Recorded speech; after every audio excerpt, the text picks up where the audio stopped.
ठीक ठीक है। तो यहां पर देखो क्या है कि non resting spore sorry resting spore है, ये नॉन रेस्टिंग स्पोर है। तो देखो सेक्सुअल रिप्रोडक्शन कहाँ मैं बात कर रहा, हाँ जाइगो स्पोर पे मैं बात कर रहा था कि कई बुक्स कई अथॉरिटीज क्या बोल रही है कि कई बुक्स कई अथॉरिटीज ये कहती है कि साहब कि डिप्लॉइड नेचर सबसे ज्यादा रेस्टिंग जो कैपेबिलिटी होती है वो जाइगो स्पोर की होती है। ये बिल्कुल राइट बात है कि सबसे ज्यादा रेस्टिंग जो क्वालिटी होती है डोरमेंट स्टेज में रह सकता है तो वो कौन रह सकता है साहब, तो वो रह सकता है अपना जाइगो स्पोर रह सकता है। कौन रह सकता है, जाइगो स्पोर रह सकता है। उसके अंदर ये विशेषता होती है, उसके अंदर क्या होती है, ये विशेषता होती है। किसके अंदर, जाइगो स्पोर के अंदर ये विशेषता होती है। ठीक है। बट बट ध्यान में रखना वो स्पोर भी रेस्टिंग स्पोर है, आप इसको इग्नोर मत कर देना। हाँ इन दोनों में अगर पूछा जाए इन दोनों में से ज्यादा कैपेबिलिटी किसकी होती है डोरमेंट स्टेज में, तो जाइगो स्पोर की ज्यादा होती है। ठीक है। बट दोनों ही किसके एग्जाम्पल है, दोनों ही रेस्टिंग स्पोर के एग्जाम्पल है। दोनों ही किसके क्या नेचर है इनका, दोनों ही का डिप्लॉइड नेचर है, दोनों का ही डिप्लॉइड नेचर है। ठीक है। किस रिप्रोडक्शन से बनते हैं वो भी मैंने लिखा है, और किस में पाया जाता है वो भी मैंने आपको बताया गया है। क्लियर, ये बात यहाँ पे रेस्टिंग स्पोर, ये नॉन को हटा देना है, यहाँ पे ये मिस प्रिंट हो गया है, ये गलत यहाँ पे टर्मिनोलॉजी हो गई है। जबकि यहाँ पे नॉन रेस्टिंग स्पोर, नाम से ही पता है भैया इनमें इतना पेशेंस नहीं होता है, ये स्पोर बने और फटाफट से माइसिलियम बनाते हैं। इसीलिए इनका नेचर कैसा होता है, हैप्लॉइड नेचर होता है। क्यों हैप्लॉइड नेचर होता है, क्योंकि ये मियोटिक डिवीजन को कंप्लीट करके आए हुए होते हैं। यहाँ पे मियोसिस कंप्लीट हो चुका होता है। तो जब एक बार मियोसिस हो गया तो भैया यहाँ पे क्या करेंगे, यहाँ पे क्या करेंगे, एस्कोस्पोर और बेसिडोस्पोर बनेंगे, एस्कोस्पोर और बेसिडोस्पोर यहाँ पे बनेंगे। तो देखो एस्कोस्पोर बेसिडोस्पोर, देखो यहाँ पे दो प्रकार के कैसे स्पोर है, ये नॉन रेस्टिंग टाइप के स्पोर है ना। यहाँ पे एक एस्कस में वो एस्कोस्पोर में 8 एस्कस बनते हैं और एक बेसिडोस्पोर में 4 बेसिडियम बनते हैं। तो बताओ ये कंसेप्ट आपको क्लियर हुआ नहीं हुआ रेस्टिंग और नॉन रेस्टिंग का, एक बार यस नो मुझे बता दीजिए। सर क्लेमाइड, इसको वो क्लियर हुआ सर नहीं हुआ। क्लेमाइड स्पोर भी स्पेशली तो मैं होते हैं आपको सर। जैसे प्रज्ञा हो गया, अपना अभी अमर हो गया, अनुराधा हो गया, और भी जैसे ललित हो गया है ना, इंद्रराज हो गया, मेरे को पूछे थे मुखराज हो गया है ना, कि इनमें जो कंफ्यूजन था रेस्टिंग नॉन रेस्टिंग का, और स्पेशली जो अभी मैं रिकॉर्डेड वीडियो भेजूंगा कई चीज़ का, मेरे हिसाब से क्लियर हो जाना चाहिए कि भैया कि रेस्टिंग और नॉन रेस्टिंग का क्या मतलब होता है। रेस्टिंग नॉन रेस्टिंग सिर्फ और सिर्फ सर क्लेमाइडोस्पोर भी होते हैं ना, क्लेमाइडोस्पोर की सर जो स्पेशल टाइप की स्पोर है सर, मैं उनकी अभी बात नहीं कर रहा हूँ, मैं बात कर रहा हूँ बेसिक की, मैं बेसिक की बात कर रहा हूँ। बिल्कुल रेस्टिंग स्पोर में क्लेमाइडोस्पोर भी होते हैं, क्लेमाइडोस्पोर भी होते हैं, बट वो एक स्पेशल केस है जो 2 से 3 फंजाई के अंदर ही पाए जाते हैं। ठीक है। जब स्पेशल केस होते हैं तो उनको अपने बेसिक पैथोलॉजी में पढ़ने से क्या मतलब, ये तो कंसेप्चुअल पैथोलॉजी है। जो स्पेशल केस होंगे कि सर ये स्पेशल इसमें पाए जाते हैं, अभी आप मैं इसको मैं यहाँ पे लिख दूँ तो आप क्लेमाइड स्पोर को भी क्या मानने लग जाओगे, आप इंपोर्टेंट मानने लग जाओगे। अरे वो इंपोर्टेंट इतना इंपोर्टेंट है ही नहीं। ठीक है। मेन तो है कि स्पोरेंजियो स्पोर को जानना है आपको, कोनिडियो स्पोर को जानना है। ठीक है, ये आपके सामने मेन है। तो यहाँ तक अगर कंसेप्ट क्लियर है तो बताइए मैं आगे बढ़ूँ। जी सर। भाई मैं बोल सुन नहीं पा रहा हूँ तो आप लिख देना है ना कि भाई मैं सुन नहीं पा रहा हूँ, क्योंकि मैंने वो हटा दिया है मेरा ईयरफोन है ना, मैं सिर्फ बोल रहा हूँ। यहाँ तक क्लियर है तो मैं आगे बढ़ूँ। ठीक है। प्रज्ञा आप मुझे बताइए, कोई कन्फ्यूजन हो तो मुझे बताइए आप। नो सर, आ गया समझ में, कोई कंफ्यूजन नहीं है सर। प्रज्ञा का मैसेज नहीं आया है। सर सुन नहीं सकते, टाइप कर दो। सुन नहीं रहा हूँ, मैं सुन नहीं रहा हूँ एक्चुअली। चलो कुछ कुछ बोल रहा है क्या, कोई दिक्कत नहीं है। सर कोई नहीं बोल रहे सर, चलो मैसेज ठीक कर है रहे सर। ठीक है ठीक है ठीक है चलिए, है ना। तो ये यहाँ पे कंसेप्ट क्लियर हो जाता है। ये बहुत सारे क्वेश्चंस थे जो मैंने आपको कल कवर करवा दिए थे, एक बार फटाफट से आप देख लो, फटाफट से देख लो, है ना। मैं पूछूंगा नहीं ना कोई आंसर लिखना है, क्योंकि मैंने बोल ही दिया था क्वेश्चन में करवाना ही नहीं है। मैं तो नाराज हो गया आपसे, मेरे को क्वेश्चन करवाना ही नहीं है। मैं आपके क्वेश्चन पूछूंगा, जब आप मेरे से क्वेश्चन नहीं पूछ सकते तो मैं भी आपके क्वेश्चन नहीं पूछूंगा, कोई क्वेश्चन नहीं लूंगा मैं भी। ठीक है।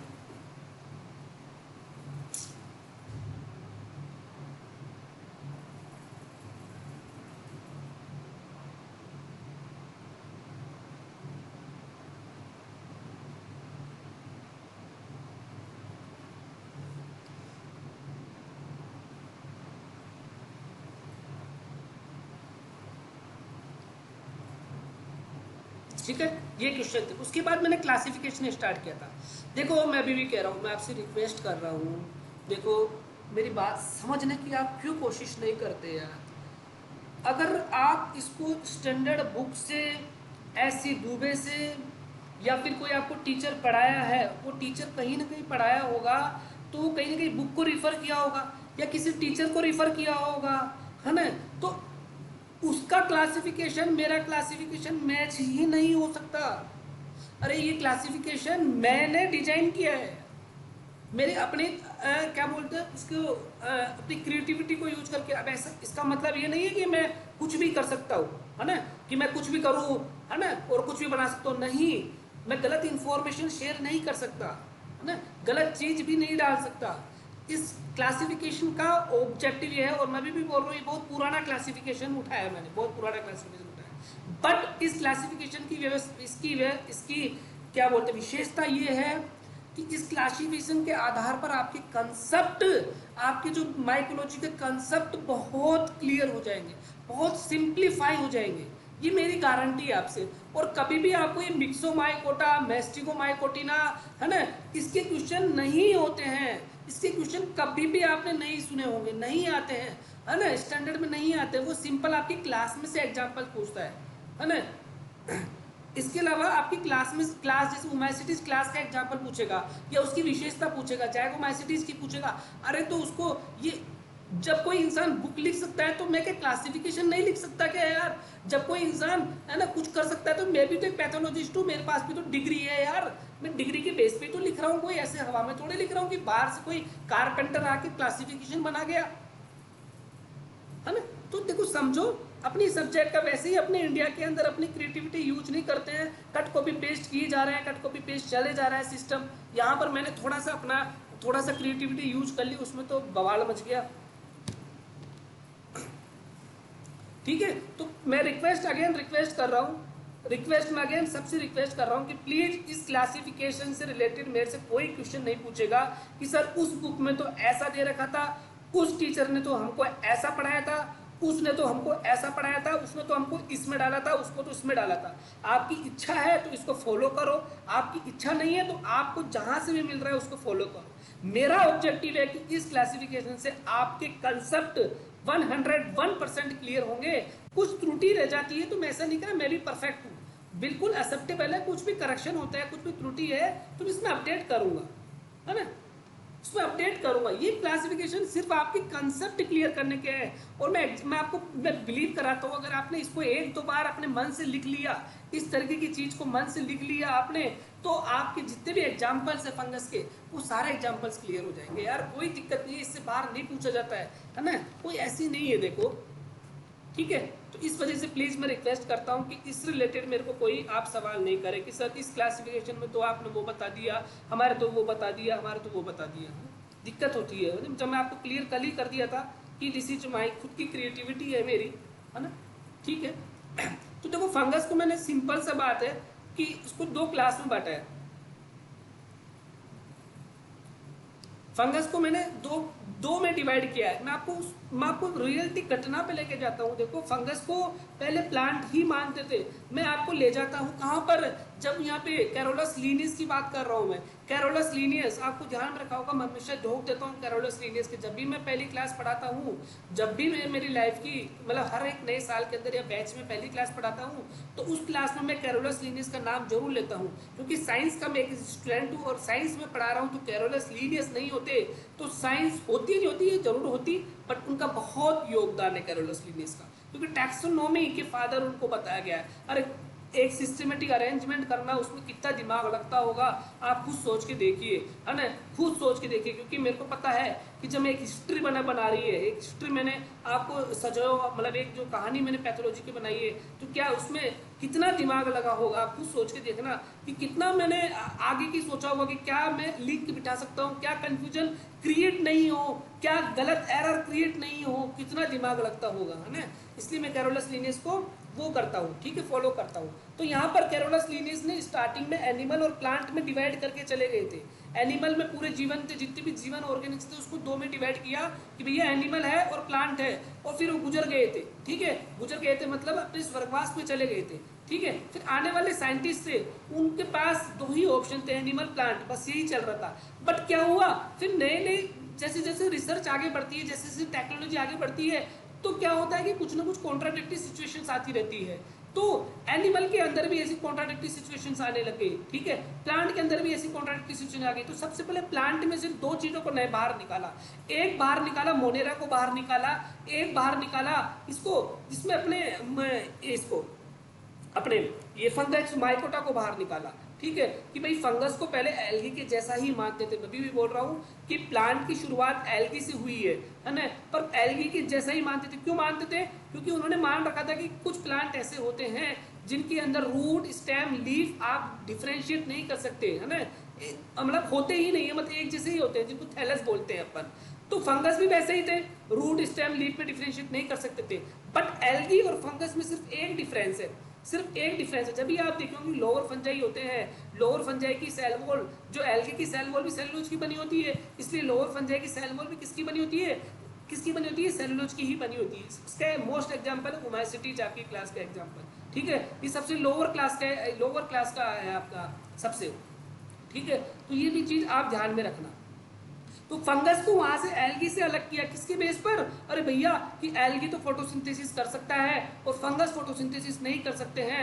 क्यों नहीं कर सकते? रिसर्च हुआ, फिर बाद में पता पड़ा कि इसके अंदर तो क्लोरोप्लास्ट है ही नहीं और इसके अंदर तो क्लोरोप्लास्ट है, इसलिए फंगस को वहां निकाला और एक अलग से और किंगडम रखा, माइकोटा रखा। तो मैं यहाँ पर फंगस वही किंगडम माइकोटा की बात कर रहा हूँ यहाँ पे।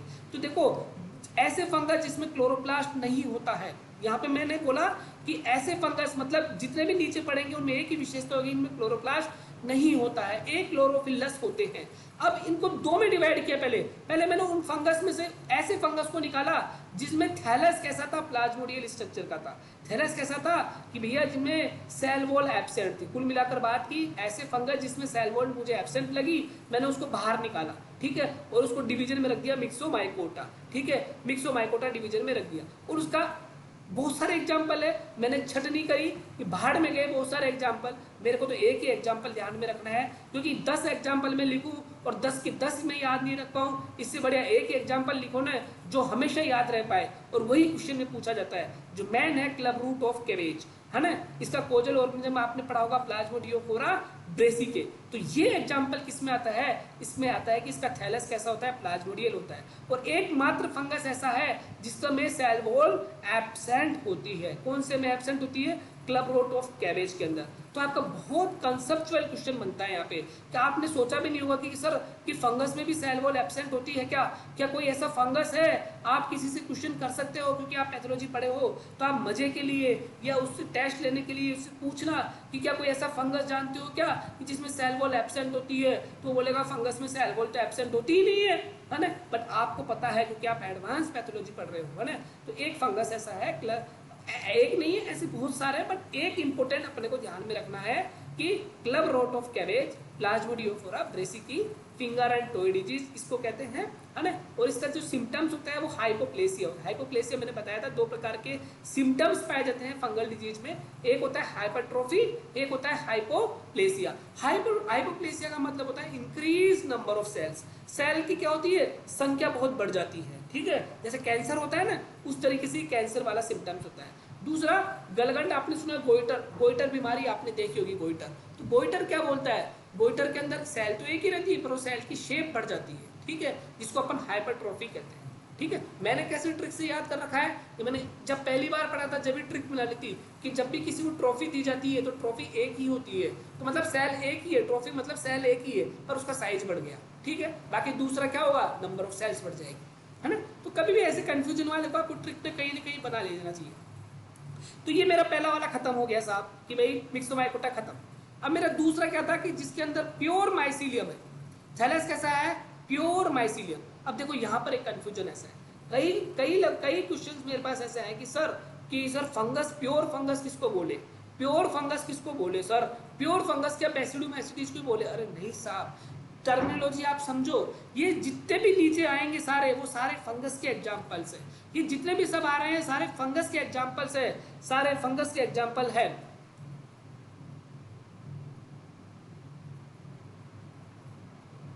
सारे फंगस के एग्जाम्पल है, ठीक है, सारे फंगस के एग्जाम्पल है। देखो यहां पर सर मैं क्यों क्वेश्चन के आपके जवाब क्यों दूं, जब आप मेरे क्वेश्चन के नहीं देते तो मैं क्यों दूं आपके जवाब, ठीक है। यहाँ पे देखो ध्यान में रखो, प्लाज्मोडियल या इसको जिसमें सूडो प्लाज्मोडियल स्ट्रक्चर एब्सेंट होता है, ठीक है।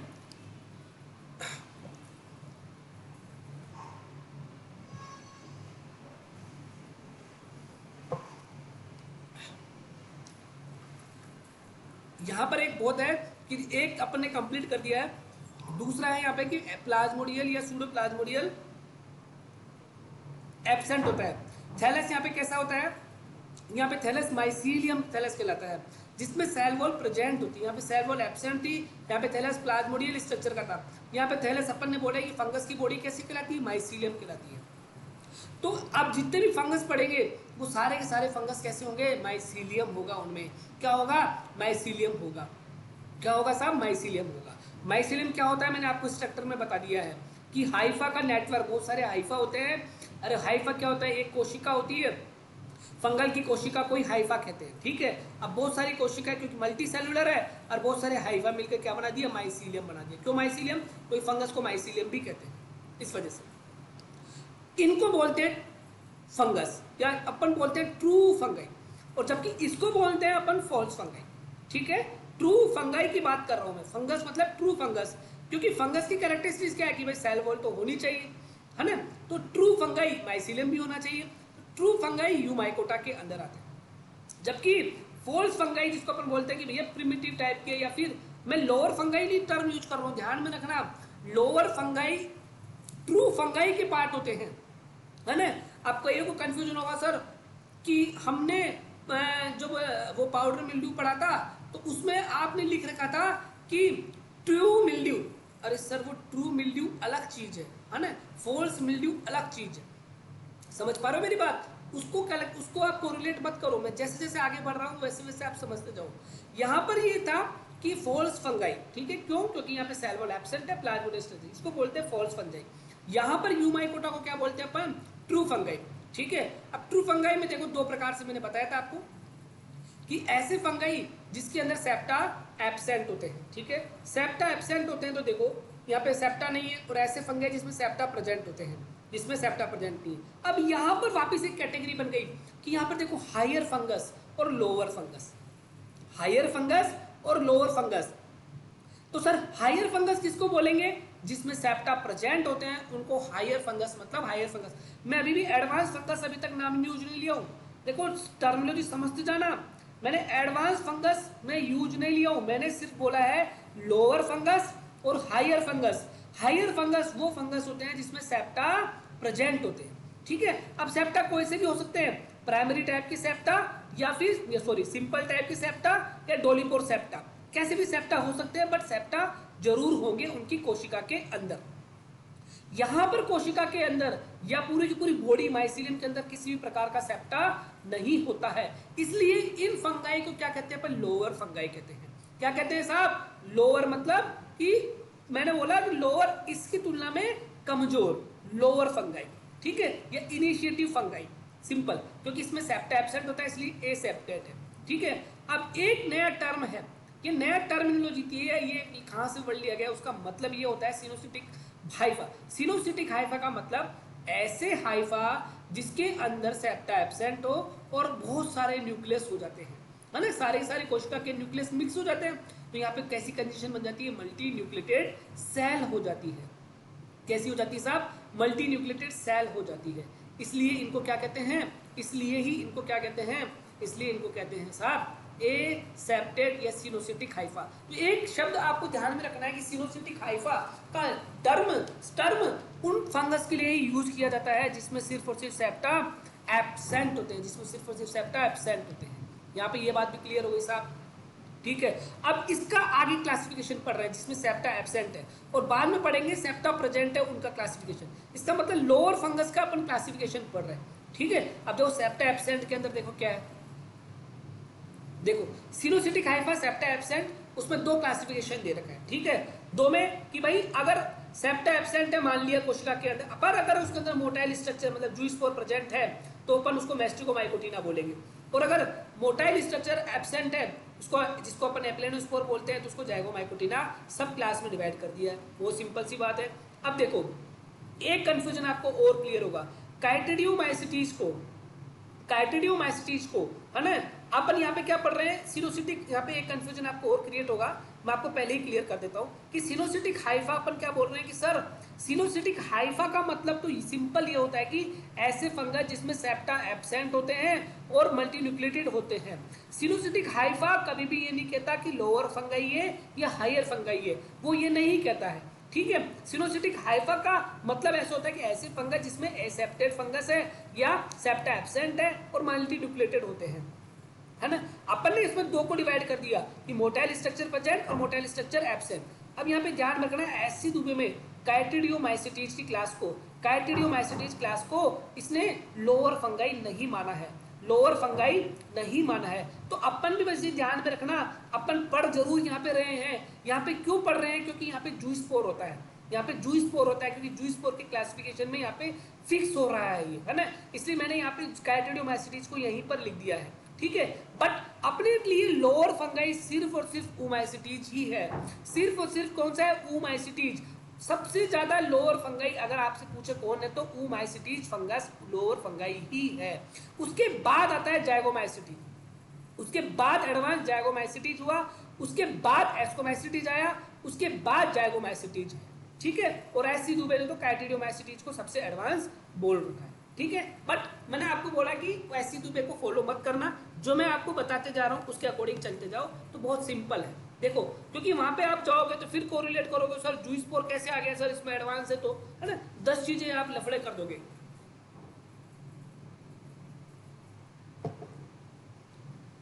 तो देखो यहाँ पे सिंपल है, मोटाइल स्ट्रक्चर प्रेजेंट, मैस्टिकोमाइकोटिना, दो में डिवाइड कर दिया क्लास, काइटिडियोमाइसिटीज और ओमाइसिटीज।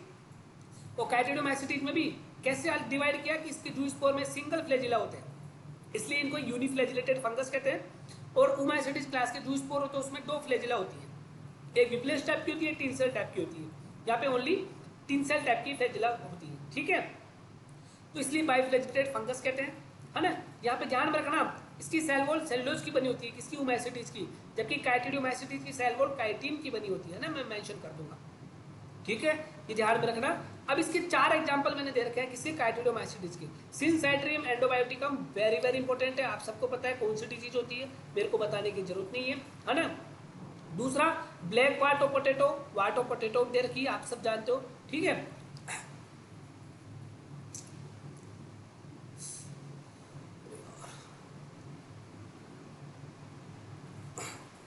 ठीक है, तो देखो मोटाइल स्ट्रक्चर में एग्जांपल मैं आपको बताऊं, तो यहां पर यूनिफ्लैजिलेटेड फंगस के सिनसाइट्रियम एंडोबायोटिकम, ब्लैक वाटो पोटैटो, एलोमाइसिस, ओल्फिडियम। अब कल कई बच्चे कंफ्यूज कर रहे थे, सर ओल्फिडियम तो जाइगोमाइसिटीज में हो रहा है, ओल्फिडियम तो जाइगोमाइसिटीज में हो रहा है, ओल्फिडियम तो जाइगोमाइसिटीज में हो रहा है। अरे ओल्फिडियम जाइगोमाइसिटीज का एग्जांपल नहीं है, ओल्फिडियम किसका एग्जांपल है, ये करेक्ट है जो मैं बता रहा हूँ, वो काइटिडियोमाइसिटीज का एग्जांपल है। और ओल्फिडियम इतना इंपॉर्टेंट फंगस है, मैं अभी भी बता रहा हूँ, क्योंकि एकमात्र 2 फंगस होते हैं, एक उनमें से एक ओल्फिडियम है, एक होता है सिनसाइट्रियम एंडोबायोटिकम। ये 2 फंगस इतने इंपॉर्टेंट है, ये एकमात्र 2 फंगस ऐसे होते हैं जो आपकी जो वायरस बीमारी होती है, जो वायरस बीमारी होती है उसमें एजेंट का काम करते हैं। आपने तो आज तक यही सुना होगा कि सर इंसेक्ट ही वायरस के एजेंट का काम करते हैं, क्या फंगस भी एजेंट का काम करते हैं क्या?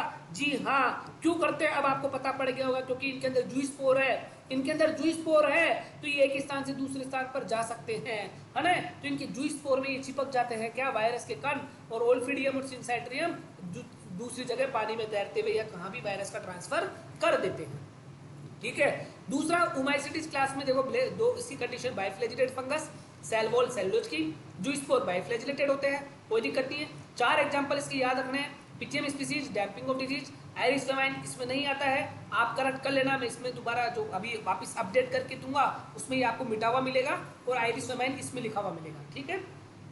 फाइटो द्वारा प्रीपीजी 2020 का क्वेश्चन पूछा गया है, एल्बो कैंडिडा 2019 का क्वेश्चन पूछा हुआ है, पाइथियम 2018 का क्वेश्चन पूछा हुआ है और 2020 का अगेन क्वेश्चन स्क्लेरोसिस एमिनिकोला पूछा गया है। तो मेरा 5 साल का एक्सपीरियंस है कि ये 4 एग्जाम्पल 1 2 3 4 ये मैं हमेशा ह्यूमैनिटीज के 4 एग्जाम्पल ही मैं पढ़ाता हूँ। हजारों एग्जाम्पल होंगे, मुझे कोई मतलब नहीं है, पर मैं हमेशा 4 एग्जाम्पल, मैं खुद भी 4 एग्जाम्पल ही याद रखता हूँ और 4 एग्जाम्पल ही मैं पढ़ाता हूँ। इस 4 एग्जाम्पल से पिछले 5 साल की प्री पीजी के क्वेश्चन उठा के देख लेना, हमेशा एक या मिनिमम एक मैक्सिमम 2 क्वेश्चन आपको हमेशा मिलेंगे इन 4 एग्जाम में से, इस 4 एग्जाम्पल में से। अरे तो कितनी सिंपल सी बात हो गई, ये 4 एग्जाम्पल तो अपने को रट के ही जाने हैं, चाहे आपको समझ में आए या नहीं आए, ये 4 एग्जाम्पल तो आपको रट के ही जाने हैं। जब कोई गारंटी ले रहा है कि 100 में से 1 क्वेश्चन तो इस 4 एग्जाम्पल में से पक्के हैं, तो भाई इनको तो छोड़ना ही नहीं है। ठीक है, ये मैं आपको अभी भी कह रहा हूँ कि प्री पीजी के 100 क्वेश्चन में से मैं आपको कम से कम, पिछली बार में 31 थे, पर इस बार मैं गारंटी से कह रहा हूँ 50 क्वेश्चन की गारंटी मैं खुद लेता हूँ। 50 क्वेश्चन आपको मैं कवर करा के रहूँगा, 50 क्वेश्चन। बाकी आपके जो भी सब्जेक्ट्स है, एग्रोनॉमी, सोइल साइंस, पैथोलॉजी, जो भी एक्सरसाइज बड़े बड़े सब्जेक्ट्स है ना, वो आप उनसे कवर कर लेना। 50 क्वेश्चन तो मैं कवर करवा के रहूँगा। ठीक है, कि भैया कैसी स्ट्रेटेजी बनाएंगे कि ये अपने को कौन से सब्जेक्ट लास्ट में देखना ध्यान में। स्ट्रेटेजी अगर आप आपको बताऊंगा कि कौन सा सब्जेक्ट अपने को स्किप कर सकते हैं, अभी नहीं पढ़ा तो इसको छोड़ के जाओ, इसके चक्कर में अपना कॉन्फिडेंस लूज मत करना। ठीक है, वो सारी स्ट्रेटेजी से अपने को चलना पड़ेगा, है ना। तो इस चीज का ध्यान में रखना कि इस सब्जेक्ट को छोड़ने से अपने को नुकसान है नहीं है। और इस सब्जेक्ट को अगर कवर भी करना चाहे तो सिर्फ क्या पढ़ना है, बस खत्म मैटर। जैसे एग्रीकल्चर इंजीनियरिंग सब्जेक्ट ऐसा है, उसको आप पूरा मत पढ़ना, उसको स्किप करके जाना, कोई दिक्कत नहीं है। उसका सिर्फ 1-2 वीडियो मैं आपको बता दूंगा। वैसे तो सब्जेक्ट पूरा पढ़ो, कोई दिक्कत नहीं है, बट मैं लास्ट टाइम की बता रहा हूँ कि आपका ऐसी सिचुएशन आ जाए कि सर मेरा पूरा कोर्स कंप्लीट नहीं हो पा रहा है, अब मैं कॉन्फिडेंस लूज करूँ अपना, या फिर मैं कैसे मोटिवेट हूँ, मेरे को तो सिलेक्शन चाहिए। उस वक्त हार्मोनल बैलेंस करने के लिए आपको क्या करना पड़ेगा, आपको स्किप प्रोसेस अपनाना पड़ेगा कि मैं क्या स्किप करूँ और क्या गेन करूँ, क्या स्किप करूँ क्या गेन करूँ, नोट्स को क्या स्किप करूँ क्या गेन करूँ, है ना। उस वक्त आपको स्ट्रेटेजी अपनाना पड़ेगा, है ना। तो वो उस वक्त मैं आपको करूंगा। बस ये 4 एग्जाम्पल आपसे रिक्वेस्ट है, मैंने बहुत सिंपल वे में बस चारों के बारे में विशेषता भी लिख रखी है, वो आपको ध्यान में रखना है। ठीक है, तो ये अपना उमाइसिटीज वाला भी देखो कंप्लीट हो गया, है ना। उमाइसिटीज किस में आता है, उमाइसिटीज साहब इसमें आता है सिनोसिटिक में भी, पर सिनोसिटिक में भी किसमें, जिसमें मोटाइल स्ट्रक्चर प्रेजेंट होती है। दूसरा जिसमें मोटाइल स्ट्रक्चर एब्सेंट थी, जिसमें सेक्सुअल स्पोर, एसेक्सुअल स्पोर कौन से थे, एप्लेनोस्पोर थे। तो जाइगोमाइकोटिना सब क्लास थी, इसमें एक ही क्लास है जाइगोमाइसिटीज। अब कई टीचर्स ने क्या है, जाइगोमाइसिटीज नहीं पढ़ाया। वो क्यों नहीं पढ़ाया, क्योंकि एससी दुबे के अंदर जाइगोमाइसिटीज दे ही नहीं रखा। अब उसमें दे ही नहीं रखा तो वो पढ़ाएंगे क्यों, है ना, क्योंकि वो तो उनको तो बुक को फॉलो करना है। ठीक है, इस तरीके से फॉलो करना है। बट जो कई बुक्स है, क्योंकि ये जो मैं चार्ट आपको बना रहा हूँ वो एक बुक से नहीं बता रहा हूँ, कम से कम 5-6 बुक्स का इसमें समायोजन है। 5-6 बुक्स को मैंने समायोजित करके इसको मैंने क्लैरिफाई किया है। तो जाइगोमाइसिटीज भी क्लास होती है, क्योंकि इसकी बहुत इंपॉर्टेंट एग्जांपल है म्यूकर राइजोपस, जो प्रैक्टिकली बहुत ज़्यादा यूजेबल है ना। तो जाइगोमाइसिटीज भी एक क्लास होती है ना, सब क्लास होती है, जिसमें सिनोसिटिक माइसीलियम पाया जाता है, एसेक्सुअल स्पोर, एप्लेनोस्पोर होता है। और इसके एग्जाम्पल अपने को 4 एग्जाम्पल याद रखने हैं। मैंने यहाँ पे 2 लिख रखा है, 2 अपन जब जाइगोमाइसिटीज क्लास पढ़ेंगे 2 उसको वहाँ पे कवर करेंगे। ठीक है, तो म्यूकर राइजोपस किसके एग्जाम्पल है, ये अपने जाइगोमाइसिटीज क्लास के एग्जाम्पल है। ठीक है, अब मैं बात कर रहा हूँ, देखो ये अपना ये वाला कंप्लीट हो चुका है। देखो ध्यान में रखो मैं क्या बात कर रहा हूँ, अपना ये वाला कंप्लीट हो चुका है, ये वाला कंप्लीट हो चुका है। देखो अपना कौन सा, कि अपन ने फंगस को, ये वाला, ये जो फंगस को मैं बता रहा हूँ ना, तो ये फॉल्स फंगस बोलते हैं, इसको क्या बोलते हैं, फॉल्स फंगस। और जो भी अपन यूमाइकोटा में पढ़ रहे हैं ये ट्रू फंगस होते हैं। कैसे फंगस होते हैं, ट्रू फंगस। तो एक डेफिनेशन अपनी ये होगी कि फॉल्स फंगस किसे कहेंगे और ट्रू फंगस किसे कहेंगे। फॉल्स फंगस को कहेंगे जिसमें थैलस माइसीलियम नहीं होता है। थैलस कैसा होता है, प्लाज्मोडियल टाइप का होता है, सेल वॉल एब्सेंट होती है, वो कहते हैं फॉल्स फंगस। ट्रू फंगस किसे कहेंगे, जिसमें सेल वॉल प्रेजेंट होती है और क्या होता है, माइसीलियम, थैलस माइसीलियम होता है। फिर उसके बाद 2 कैटेगरी आती है साहब। एक कैटेगरी आती है कि अपने लोअर फंगाई किसे कहेंगे और हायर फंगाई किसे कहेंगे। लोअर फंगाई उसे कहेंगे जिसके अंदर माइसीलियम कैसा होता है, सिनोसिटिक माइसीलियम होता है। और हायर फंगाई किसे कहेंगे, जिसके अंदर सिनोसिटिक माइसीलियम नहीं होता है, मतलब सेप्टेट माइसीलियम होता है, सेप्टा प्रेजेंट होता है कोशिका के अंदर। तो लोअर फंगाई भी और हायर फंगाई भी क्लियर हो गया आपके सामने। लोअर फंगाई और हायर फंगाई भी क्लियर हो गया साहब। अब यहाँ पे देखो सिनोसिटिक का अपन ने पूरा पूरा क्लासिफिकेशन अपन ने पढ़ लिया। सिनोसिटिक के क्लासिफिकेशन के अंदर अपन ने काइटिडोमाइसिटीज, ओमाइसिटीज और जैगोमाइसिटीज 3 क्लास पढ़ी है। काइटिडोमाइसिटीज क्लास के सिर्फ आपको एग्जांपल ध्यान में रखना है। अपने इंपोर्टेंस ओमाइसिटीज से अपन स्टार्ट कर रहे हैं। तो ओमाइसिटीज क्लास को सबसे लोअर क्लास माना है। कौन सी क्लास माना है? ओमाइसिटीज क्लास को ही लोअर क्लास माना है। अब सर बोलोगे सर यहाँ पे काइटिडोमाइसिटीज को क्यों नहीं माना? अरे इसके तर्क वितर्क अपन मत करो। काइटिडोमाइसिटीज के सिर्फ एग्जांपल ध्यान में रखना है और ये ध्यान में रखना है काइटिडोमाइसिटीज के अंदर जूस्पोर पाया जाता है, बस इतने से ध्यान में रखना है। और जूस्पोर भी कौन सा है? यूनिफ्लैजिलेटेड। इसके अलावा कोई भी नहीं पूछने वाला। वो ये नहीं पूछने वाला कि काइटिडोमाइसिटीज मैस्टिकोमाइकोटिका में आती है या किसी और में आती है, वो ये नहीं पूछने वाला। वो सिर्फ ये पूछेगा कि काइटिडोमाइसिटीज में जूस्पोर होते हैं या नहीं होते। हाँ साहब होते हैं। और कौन से होते हैं सर? यूनिफ्लैजिलेटेड होते हैं। उसके एग्जांपल्स पूछेगा। आपको पूछे कि लोअर फंगाई में भी सबसे लोएस्ट फंगाई कौन सा है, तो वो ओमाइसिटीज है। उसके बाद जैगोमाइसिटीज का नंबर आता है। तो देखो यहाँ पे ट्रू फंगाई और फॉल्स फंगाई क्लियर हो गया, लोअर फंगाई और हायर फंगाई फ्री हो गया। अभी बाकी है एक एडवांस फंगाई वाला कि एडवांस फंगाई किससे बनेंगे अपन, ठीक है। तो ये कंसेप्ट आपका क्लियर हो गया। एक क्लासिफिकेशन आपने कंप्लीट कर दिया है। आपने ये वाला क्लासिफिकेशन कंप्लीट कर दिया है पूरा। कौन सा? ये वाला। देखो ये वाला क्लासिफिकेशन यूमाइकोटा का सेप्टा एब्सेंट वाला क्लासिफिकेशन कंप्लीट कर दिया है आपने। अब अपन पढ़ रहे हैं जिसमें सेप्टा प्रेजेंट है, मतलब हायर फंगस वाला क्लासिफिकेशन पढ़ रहे हैं। कौन सा वाला क्लासिफिकेशन पढ़ रहे हैं? हायर फंगस वाला क्लासिफिकेशन अपन पढ़ रहे हैं। हायर फंगस वाला क्या बोलता है साहब? हायर फंगस वाले में चलते हैं अपन। हायर फंगस वाला हाजिर हो, हायर फंगस वाला हाजिर हो साहब, हायर फंगस वाला हाजिर हो गया साहब। ये लो साहब, हायर फंगस भी आगे है आपके सामने, ठीक है। यूमाइकोटा का है जिसमें सेल वॉल काइटिन की बनी होती है और हमेशा ध्यान रखना इसमें जूस्पोर एब्सेंट होते हैं। क्या होते हैं साहब? जूस्पोर एब्सेंट होते हैं। अभी हायर फंगस वो है जिसके अंदर सेप्टा प्रेजेंट होता है, सिनोसिटिक माइसिलियम नहीं होता है, जूस्पोर नहीं होते हैं और सेल वॉल सिर्फ और सिर्फ काइटिन की ही बनी होती है, ठीक है। इसको सेक्सुअल रिप्रोडक्शन के आधार पर 2 में डिवाइड किया गया कि भैया अपने को पता है एस्कोमाइसिटीज और बेसिडोमाइसिटीज 2 ही ऐसे हैं जिसको अपन हायर फंगस कहते हैं। एक कंसेप्ट क्लियर करो यहाँ पे, देखो कि एस्कोमाइसिटीज और बेसिडोमाइसिटीज 2 क्लास ऐसी है जिसको अपन क्या बोलते हैं? हायर फंगस होते हैं, हायर फंगस बोलते हैं। अब इन फंगस में से कुछ फंगस ऐसे निकले बेचारे जिसमें अपन बोलते हैं ना, अपनी देसी भाषा में बोलते हैं कि मनुष्यों में से भी ऐसे मनुष्य निकले जो रिप्रोडक्शन नहीं कर सकते हैं, जिनको अपन क्या बोलते हैं? अपन किन्नर बोलते हैं, है ना। किन्नर प्रजाति के नाम से जानते हैं, ठीक है। am I राइट और रॉन्ग? किन्नर ही बोलते हैं। एक बार बोल दीजिए यस नो, है ना। जो फर्दर बच्चे पैदा नहीं कर सकते हैं, पर यस बोल दीजिए, यस नो, है ना। किन्नर। तो फंगस में भी ऐसे किन्नर जो बच्चे पैदा नहीं कर सकते थे। अब बच्चे कैसे पैदा होते हैं साहब? बच्चे तो सेक्सुअल रिप्रोडक्शन करोगे जब भी पैदा होते हैं। इसका मतलब उसके अंदर सेक्सुअल गैमेट ही नहीं है ना। सेक्सुअल रिप्रोडक्शन के जो स्ट्रक्चर्स होते हैं, गैमेट होते हैं, वो ही नहीं है। तो बेचारे इन एस्कोमाइसिटीज, बेसिडोमाइसिटीज या फिर अपन बोले कि अपने मनुष्य में से ऐसे लोग जो बच्चे पैदा नहीं कर सकते हैं, जो किन्नर नहीं कर सकते हैं, वो बच्चे पैदा नहीं कर सकते हैं, मतलब उसके अंदर सेक्सुअल रिप्रोडक्शन नहीं हो सकता है उनके बीच में, तो उनको अलग कैटेगरी में अपन ने निकाल के रख दिया। पर है तो मनुष्य वो मनुष्य ही है, तो वो मानवता के पार्ट ही है, तो मनुष्य ही। पर भगवान की कृपा ऐसी हुई या कुछ ऐसी उन पे कृपा हुई कि वो रिप्रोडक्शन नहीं कर सकते हैं, तो अपन ने उनको क्या बोल दिया कि उनको किन्नर के नाम से जाना जाने लगा है। सेम फंगस में भी सेम ऐसा ही है, सेम फंगस में भी ऐसा ही है। देखो इतना डीप में कोई नहीं पढ़ाता है आपको। सेम फंगस में भी ऐसा ही है कि एस्कोमाइसिटीज के फंगस और बेसिडोमाइसिटीज के फंगस, इन दोनों के फंगस में भी ऐसे फंगस निकले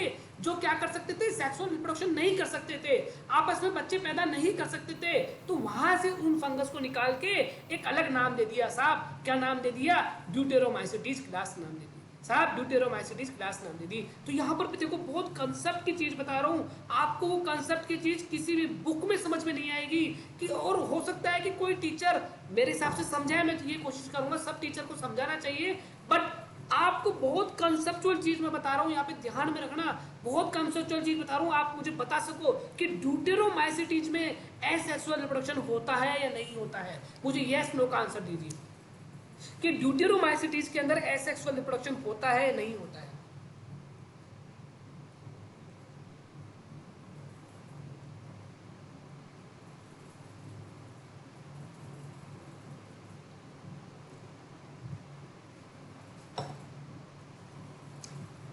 भाई मैंने तो इनको बोला था ना कि ये तो किन्नर है तो बच्चे पैदा ही नहीं कर सकते, तो आप क्यों बोल रहे हो कि एसेक्सुअल रिप्रोडक्शन होता है?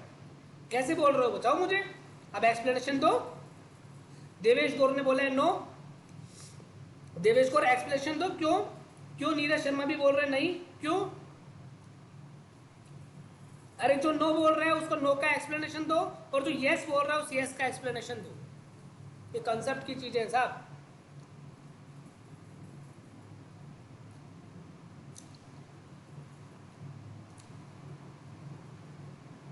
अरे ये पैरासेक्सुअल कहां से आ गया सर? पैरासेक्सुअल तो आप बोल नहीं सकते।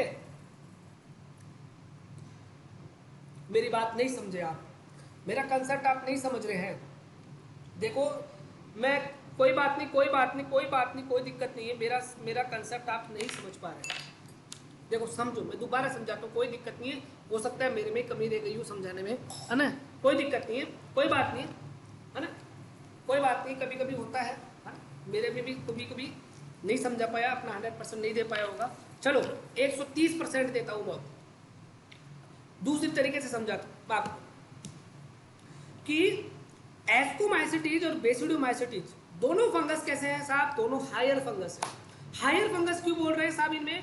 क्योंकि इनका जो प्राइमरी जो माइसीलियम होता है उसमें सेप्टा होता है, ठीक है, इसलिए इनको हायर फंगस बोल रहे हैं।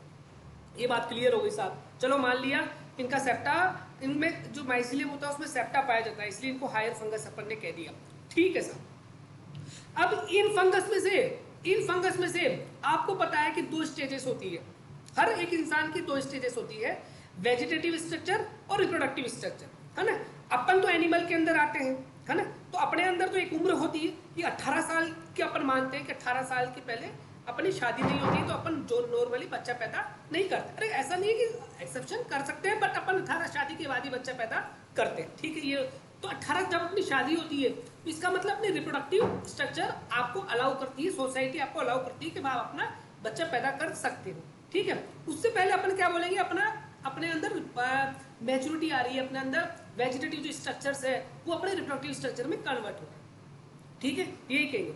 जबकि फंगस के केस में देखिए, प्लांट के केस में देखिए, फंगस प्लांट के जैसे मानते थे, उनमें कोई मतलब ऐसा स्पेशल केस तो है नहीं कि अपने जैसा पता पड़ जाए या अपने जैसे चल के चल जाए, है ना? तो उनमें क्या होता है, 2 स्ट्रक्चर्स होते हैं। जब स्पोर से जर्मिनेशन होता है फंगस का, तो पहले प्राइमरी जो माइसीलियम बड़ा हुआ साहब, प्राइमरी माइसीलियम अब तैयार हो गया, जिसको अपन वेजिटेटिव स्ट्रक्चर बोलते हैं। अब वेजिटेटिव स्ट्रक्चर तक पहुंचा, तो जब तक तो ये क्लियर नहीं था ना वो फंगस कि सेक्सुअल रिप्रोडक्शन कर सकता है या नहीं कर सकता। अरे भैया 18 साल के बाद ही तो पता पड़ेगा कि बच्चा पैदा कर सकते मतलब इसके जो अपन बोलते हैं ना, कईयों के बच्चे पैदा नहीं होते हैं, है ना? आपने कई कपल ऐसे देखे होंगे जिनके बच्चे पैदा नहीं होते हैं, तो क्या उन कपल को पहले बचपन में पता होता है क्या कि हमारे बच्चे पैदा होंगे या नहीं होंगे? अरे भैया वो तो शादी करने के बाद जब रिप्रोडक्शन में पार्ट लिया और फिर कुछ इम्बैलेंसेस आई, जब पता पड़ा ना, तो सेम ये फंगस में भी वेजिटेटिव स्ट्रक्चर तो पूरी करी इन्होंने। अरे वेजिटेटिव स्ट्रक्चर तो पूरी करी, इसका मतलब वेजिटेटिव स्ट्रक्चर पूरी करी तो एसेक्सुअल रिप्रोडक्शन तो किया होगा। ये एसेक्सुअल मतलब कोई पार्ट टूटा होगा, फिर दूसरा माइसीलियम बन गया होगा। एसेक्सुअल रिप्रोडक्शन तो यही है, कोई फंगस में माइसीलियम टूट के दोबारा नया बन गया होगा। तो इसका मतलब कि ऐसे फंगस में वेजिटेटिव रिप्रोडक्शन तो होगा। भाई वेजिटेटिव ग्रोथ है तो वेजिटेटिव रिप्रोडक्शन तो हो गई होगा, मतलब एसेक्सुअल रिप्रोडक्शन तो हो गई होगा। मतलब जो एसेक्सुअल स्पोर है, कौन से कोनिडिया या कोनिडियो स्पोर, वो तो होंगे ही होंगे, सभी में होंगे। बट जब बात आती है उसकी रिप्रोडक्टिव स्ट्रक्चर की, जब बात आती है कि भैया अब आपको सेक्सुअल रिप्रोडक्शन करना है, आपका वंश में क्रिएशन लाना है, मतलब क्या बोलते हैं कि रिप्रोडक्शन से क्या होता है, एक एडवांस जनरेशन आती है ना? आपने सुना होगा F1 अपने आप में सुपीरियर होती है। तो जब सेक्सुअल रिप्रोडक्शन की बारी आई तो कुछ फंगस ने हाथ ऊंचे खड़े कर दिए कि हम सेक्सुअल रिप्रोडक्शन कर ही नहीं सकते, हम सेक्सुअल रिप्रोडक्शन कर ही नहीं सकते साहब, कर ही नहीं सकते।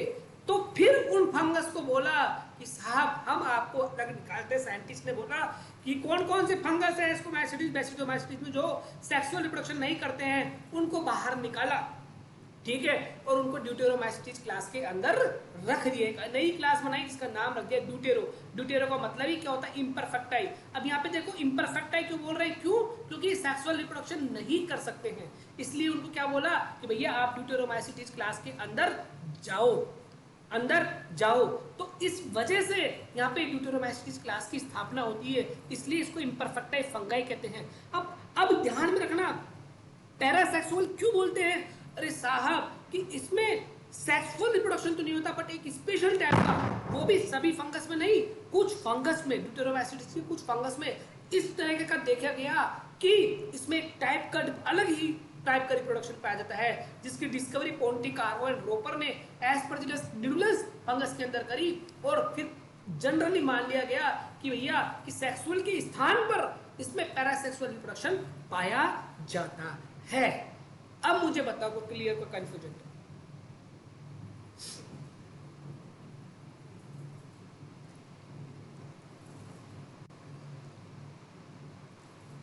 अभी भी नो सर मतलब क्या क्लियर नहीं हुआ क्या? नो सर का मतलब भाई अब कोई कंफ्यूजन है तो बताओ। पूरी पैथोलॉजी का, पूरी प्लांट पैथोलॉजी का सबसे कठिन पार्ट अभी चल रहा है अपना। अगर आपने ये समझ लिया तो पूरी पैथोलॉजी आपकी बिल्कुल सिंपल है। सबसे कठिन पार्ट है ये चीज, क्योंकि आप इसको रट नहीं सकते। अगर क्लासिफिकेशन आपने समझ में नहीं आया तो आप रट ही नहीं सकते। अपना दिमाग जितना लगा लेना, दौड़ा लेना, आप रट के बता देना मुझे, रट ही नहीं सकते। क्योंकि कंसेप्चुअल जब क्वेश्चन पूछे जाएंगे ना, जब आपकी गलती होने के चांसेस बढ़ जाते हैं अगर रटा तो। ठीक है, पोंटिकार्वो एंड रोपर साइंटिस्ट का दोबारा नाम मैं लिखवा दूंगा, कोई दिक्कत नहीं है ना। पोंटिकार्वो एंड रोपर, ठीक है। देखो यूमाइकोटा एक हायर फंगाई होते हैं, एस्कोमैसिटीज और बेसिडोमैसिटीज दोनों में आते हैं। ठीक है, अब यहाँ पे परफेक्ट स्टेज किसको बोलते हैं? सेक्सुअल रिप्रोडक्शन को बोलते हैं। यहाँ पे परफेक्ट स्टेज में सेक्सुअल रिप्रोडक्शन नहीं होती, इसलिए इसको इम्परफेक्ट है फंगाई भी कहते हैं। यहाँ पे सेक्सुअल रिप्रोडक्शन एब्सेंट होता है, इसलिए इसमें पैरासेक्सुअल रिप्रोडक्शन पाया जाता है। ठीक है, वो वापिस ही बता रहा हूँ सर, वापिस ही बता रहा हूँ ना। तो यहाँ पे परफेक्ट स्टेज में यहाँ पे सेक्सुअल रिप्रोडक्शन के आधार पर जिसमें सेक्सुअल रिप्रोडक्शन प्रेजेंट होता है उसको यहाँ पे दो में डिवाइड किया गया, और इनमें से ही फंगस जिनमें सेक्सुअल रिप्रोडक्शन नहीं था उनको एक अलग क्लास में रख दिया। इस क्लास का नाम रखा था ड्यूटेरोमैसिटीज। क्लियर है बात? ड्यूटेरोमैसिटीज के अंदर आपको सिर्फ 3 बातें ध्यान में रखनी है। एक तो कि इसमें परफेक्ट स्टेज एब्सेंट, मतलब सेक्सुअल रिप्रोडक्शन एब्सेंट, इसलिए इसमें इम्परफेक्ट है फंगाई कहते हैं। दूसरा, पैरासेक्सुअल रिप्रोडक्शन इसमें पाया जाता है। और तीसरा, इसके एग्जाम्पल्स भी कितने टोटल, इसके 10 एग्जाम्पल्स याद रखने हैं आपको, 10 डिजीज याद रखनी है। अभी 3 है, मैं आपको 10 यहाँ पे मेंशन कर दूंगा। बस 10 ही ध्यान में रखने हैं, 10 से ज़्यादा ध्यान में नहीं रखने हैं। ठीक है, मैंने स्टार्टिंग में बताया था पूरी फंगस में आपको 15 से 20 तक डिजीज की याद रखनी है, बाकी ध्यान में नहीं रखनी है। ठीक है, इन 15-20 डिजीज में ही आपको ध्यान सब कुछ आ जाएगा। अब चलते हैं कि भैया परफेक्ट स्टेज थी, ठीक है, मान लिया इनमें सेक्सुअल रिप्रोडक्शन था, फिर एस्को को अलग क्यों रख दिया? इस हायर फंगस में एस्को को क्यों अलग रख दिया और बेसिडो को क्यों अलग रख दिया? तो इनका एक ही कारण था सर, एक ही कारण था। क्या था वो? माइसीलियम के आधार पर। भैया ये तो कंफर्म था कि इसमें सेप्टा पाए जाते थे। देखो जब भी तो सेप्टा के आधार पर इनमें क्या रखा था? हायर फंगाई माना।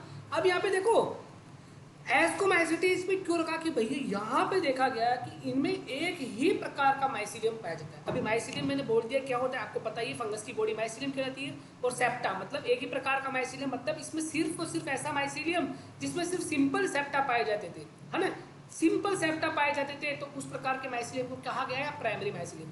तो एस्कोमाइसिटीज को माइसीलियम के आधार पर, मतलब एस्कोमाइसिटीज और बेसिडोमाइसिटीज को माइसीलियम के आधार पर वापिस अगेन एस्कोमाइसिटीज और बेसिडोमाइसिटीज को बांटा गया। तो यहाँ पे केवल प्राइमरी माइसीलियम पाया जाता है। ठीक है, अब यहाँ पे जो सेक्सुअल स्पोर है उसको एस्कोस्पोर कह दिया, क्योंकि एस्कोमाइसिटीज क्लास है इसलिए एस्कोस्पोर कह दिया। ठीक है, और यहाँ पे सेक्सुअल स्पोर कैसी है? अपनी बेसिडोस्पोर है, बेसिडोमाइसिटीज क्लास के नाम पे यहाँ पे बेसिडोस्पोर कह दिया। अब ध्यान रखना बेसिडोमाइसिटीज में 2 प्रकार की माइसीलियम पाई जाती है। एक कंफ्यूजन आपका और यहाँ पे क्लियर होता है, एक कंफ्यूजन आपका और क्लियर होता है। कई बार क्वेश्चन मुझे कहते हैं कि लोग, सर तो क्या प्राइमरी माइसीलियम बेसिडोमाइसिटीज में नहीं पाया जाता? क्या बेसिडोमाइसिटीज के अंदर सिर्फ और सिर्फ सेकेंडरी माइसीलियम में पाया जाता है क्या? नहीं सर, प्राइमरी माइसीलियम ऐसा माइसीलियम है जो तो सभी में पाया जाएगा, जो तो सभी में पाया जाएगा, जो तो सभी के अंदर पाया जाएगा, जो उमाइसिटीज के अंदर भी पाया जाएगा पर उमाइसिटीज में सेप्टा नहीं होगा, जाइगोमाइसिटीज के अंदर भी पाया जाएगा पर जाइगोमाइसिटीज में सेप्टा नहीं होगा, एस्कोमाइसिटीज में भी पाया जाएगा पर एस्कोमाइसिटीज में सिंपल सेप्टा होगा, और बेसिडोमाइसिटीज में भी पाया जाएगा पर बेसिडोमाइसिटीज में सिंपल सेप्टा होगा। बट बेसिडोमाइसिटीज एक एडवांस फंगस है। एक नया शब्द आ गया वापिस, एक नया शब्द वापिस यूज ले रहा हूं। अभी तक तो मैं हायर फंगस दोनों को मान रहा था, हायर फंगस दोनों को मान रहा था, एस्को से ज़्यादा हायर बेसिडियो। बट अगर सभी फंगस में एडवांस फंगस की बात करें तो वो है अपना बेसिडियो माइसिटीज। क्यों है?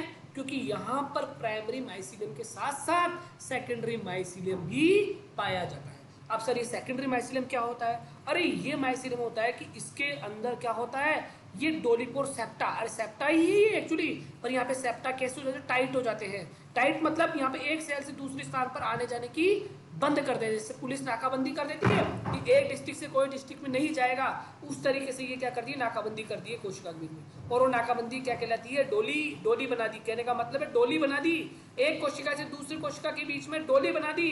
अब बिना आप डोली बना दी तो एक घर से दूसरे घर में नहीं जा सकते आप, तो आपको क्या करना पड़ेगा, बाहर से गेट बनाना पड़ेगा, बाहर से आपको रास्ता बनाना पड़ेगा, बाहर से कोई लिंक निकालना पड़ेगा, हाईवे से कोई आपको शॉर्टकट निकालना पड़ेगा। वो शॉर्टकट ही क्या बनाते हैं, कनेक्शन बनाते हैं।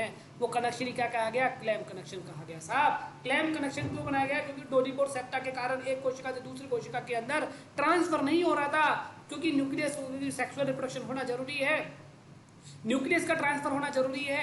इसलिए क्या किया, एक कोशिका से दूसरी कोशिका के बीच में क्लैम्प कनेक्शन बनाया गया, क्लैम्प कनेक्शन बनाया गया।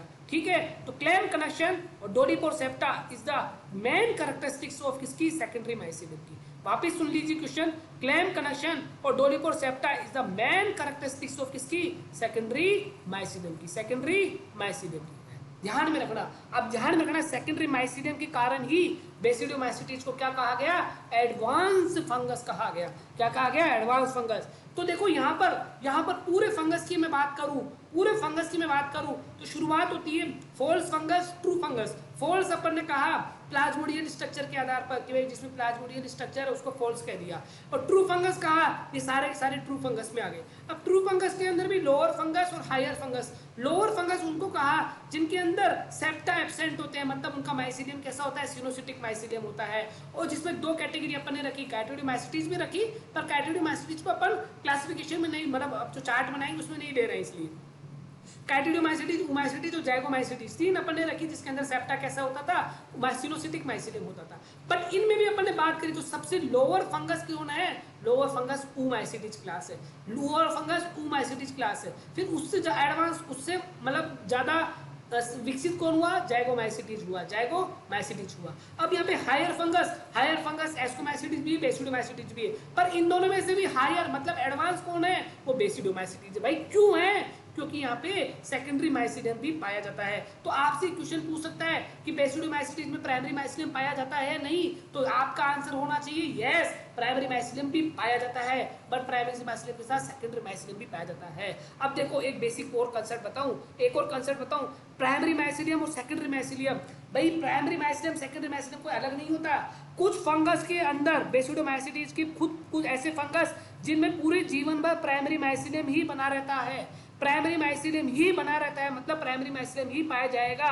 तो रस्ट और स्मट इसके एग्जाम्पल है। रस्ट स्मट के अंदर कभी भी सेकेंडरी माइसिलियम नहीं पाया जाता है, कभी भी नहीं पाया जाता है।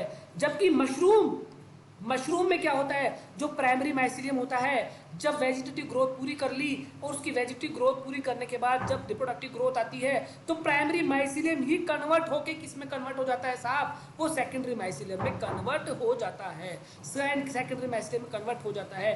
तो यहाँ पर मशरूम के अंदर ही सिर्फ क्लैम्प कनेक्शन और डोलिपोर सेप्टा की बात होती है, जिसमें एगेरिकेल्स ऑर्डर अपन की क्लास है, क्लास के बाद ऑर्डर आता है, तो एगेरिकेल्स ऑर्डर के अंदर ही सेकेंडरी माइसिलियम पाया जाता है।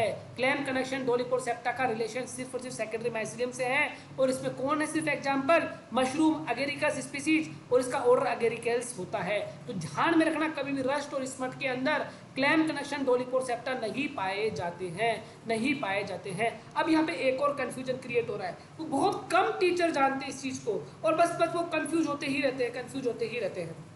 ठीक है, आपने मेरे नोट्स में भी देखा होगा स्मट के बारे में कि मैंने रस्ट और स्मट का जब डिफरेंशिएट कराया है तो मैंने स्मट में भी लिख रखा है कि स्मट में भी क्लैम्प कनेक्शन और डोलिपोर सेप्टा पाए जाते हैं, है ना। आपने सोचा होगा सर ये ऐसा क्यों लिख दिया, सर ये तो आपने तो बोला था रस्ट स्मट में तो सिर्फ प्राइमरी माइसिलियम ही होता है। अब इसमें देखो कॉन्ट्राडिक्टरी सिचुएशन है, आपको अपने स्व विवेक से इसका आंसर ऑप्शन में आ जाए तो ठीक करना पड़ेगा, क्योंकि कई साइंटिस्ट ऐसा मानते हैं कि स्मट के अंदर भी डोलिपोर सेप्टा क्लैम्प कनेक्शन, मतलब कुछ स्मट के फंगस ऐसे हैं जिसके अंदर क्लैम्प कनेक्शन और डोलिकोसेप्टा देखा गया है, जबकि मोस्टली स्मट के अंदर क्लैम्प कनेक्शन और डोलिकोसेप्टा नहीं देखा गया है। बट आपको ऑप्शन में दिखे, आपको ऑप्शन के अकॉर्डिंग चूज करना पड़ेगा। जैसे मैं एग्जांपल के तौर में बात करूं कि बताओ कि किसके अंदर क्लैम्प कनेक्शन है डोलिकोसेप्टा पाया जाता है, और 4 में ऑप्शन दूं, मैं आपको ऑप्शन दूं रस्ट दूं पहला ऑप्शन, दूसरा ऑप्शन पाउडरी मिल्ड्यू, तीसरा ऑप्शन डाउनी मिल्ड्यू और चौथा ऑप्शन स्मट दूं। अब 4 ये ऑप्शन है आपको, अब 4 ऑप्शन में से चूज करना है आपको, तो यहां पर आपका स्वयं विवेक यूज करना पड़ेगा। आपको क्या आंसर देना पड़ेगा? स्मट आंसर देना पड़ेगा। क्यों? क्योंकि सर ने बताया था कि 1-2 स्मट ऐसे होते हैं जिसके अंदर क्लैम्प कनेक्शन डोलिकोसेप्टा पाया जाता है, क्लैम्प कनेक्शन डोलिकोसेप्टा पाया जाता है। अब दूसरा क्वेश्चन मेरा सुनिए, आपको क्वेश्चन ये मिले कि किसके अंदर क्लैम्प कनेक्शन और डोलिकोसेप्टा पाया जाता है, और पहला ऑप्शन आपके सामने हो, पहला ऑप्शन रस्ट, दूसरा ऑप्शन स्मट, तीसरा ऑप्शन आपके मशरूम और चौथा ऑप्शन पाउडरी मिल्ड्यू। तब आपको अब स्मट को आपको क्या मानना पड़ेगा कि भैया इसमें नहीं पाया जाता है, आपको मशरूम मानना पड़ेगा, मशरूम मानना पड़ेगा। बट अब तीसरा कंडीशन ऐसी आ जाए सिचुएशन आपके सामने कि क्वेश्चन सुनिए कि किसमें क्लैम्प कनेक्शन डोलिकोसेप्टा पाया जाता है। पहला ऑप्शन रस्ट, दूसरा ऑप्शन स्मट, तीसरा ऑप्शन मशरूम और चौथा ऑप्शन आपका आ जाए कि स्मट और मशरूम मतलब बोथ। तो आपको अब अपने स्वयं विवेक यूज करना पड़ेगा और आपको बोथ आंसर देना पड़ेगा, आपको बोथ आंसर देना पड़ेगा। तो देखो मैंने आपको क्लियर, आपको मैंने ये जितनी भी कॉन्ट्राडिक्टरी सिचुएशन बन रही थी वो पूरी कॉन्ट्राडिक्टरी सिचुएशन बना दी है। बट ये ध्यान रखना, जब भी रस्ट और स्मट की तुलना हो, जब भी रस्ट और स्मट दोनों की तुलना हो, दोबारा मेरा सुन लीजिए, जब भी रस्ट और स्मट की तुलना हो तो रस्ट में हमेशा डोलिकोसेप्टा और क्लैम्प कनेक्शन हमेशा एब्सेंट मानने हैं, जबकि स्मट में डोलिकोसेप्टा और क्लैम्प कनेक्शन आपको प्रेजेंट मानने हैं, क्योंकि अपन तुलना कर रहे हैं। इस वजह से वो चार्ट आपने देखा होगा, इस वजह से मैंने स्मट के अंदर ये आपको लिख रखा है। ये सेकेंडरी माइसीलियम सेक्सुअल रिप्रोडक्शन के थ्रू ही बनता है, जब भी तो इसमें ये होता है पूरा मशरूम, है ना, सारा का सारा।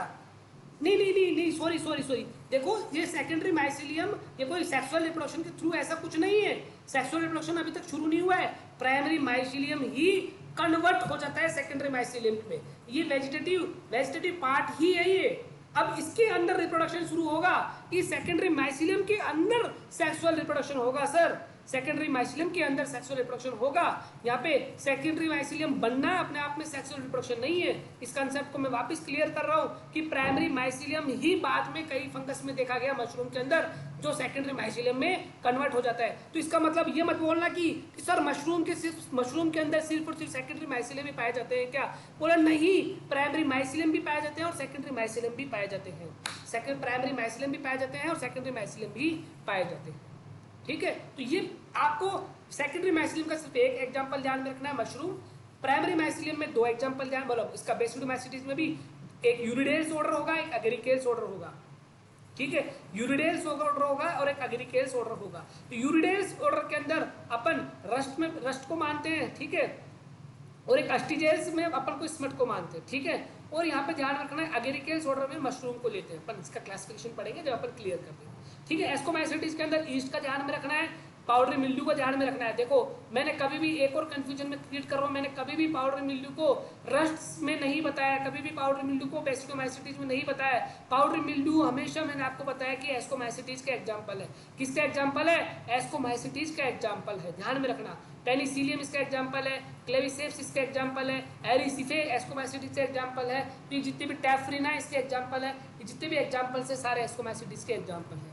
तो इस तरीके से ये अपना पूरा क्लासिफिकेशन कंप्लीट होता है। आपसे रिक्वेस्ट है, एक बार में कभी कुछ भी चीज़ नहीं होती है, आप इसको 2-3 बार में अपने हाथ से लिखोगे, मैं उम्मीद करता हूँ कि ज़िंदगी भर आपके लिए पक्का हो जाएगा और गलतियाँ होने के चांस आपके बहुत कम रहेंगे। और ये जितना भी क्लासिफिकेशन था उस क्लासिफिकेशन को देखो, मैंने उसमें उस क्लासिफिकेशन को देखो, क्लेविसेप्स बिल्कुल अपना एस्कोमाइसीटीज के अंदर ही आता है, 100% अर्गट डिजीज करता है। क्लेविसेप्स परप्यूरिया जो राई के अंदर अर्गट डिजीज करता है वो एस्कोमाइसीटीज के अंदर ही आता है ना। तो वो सारे एग्जांपल्स आपको मिल जाएंगे।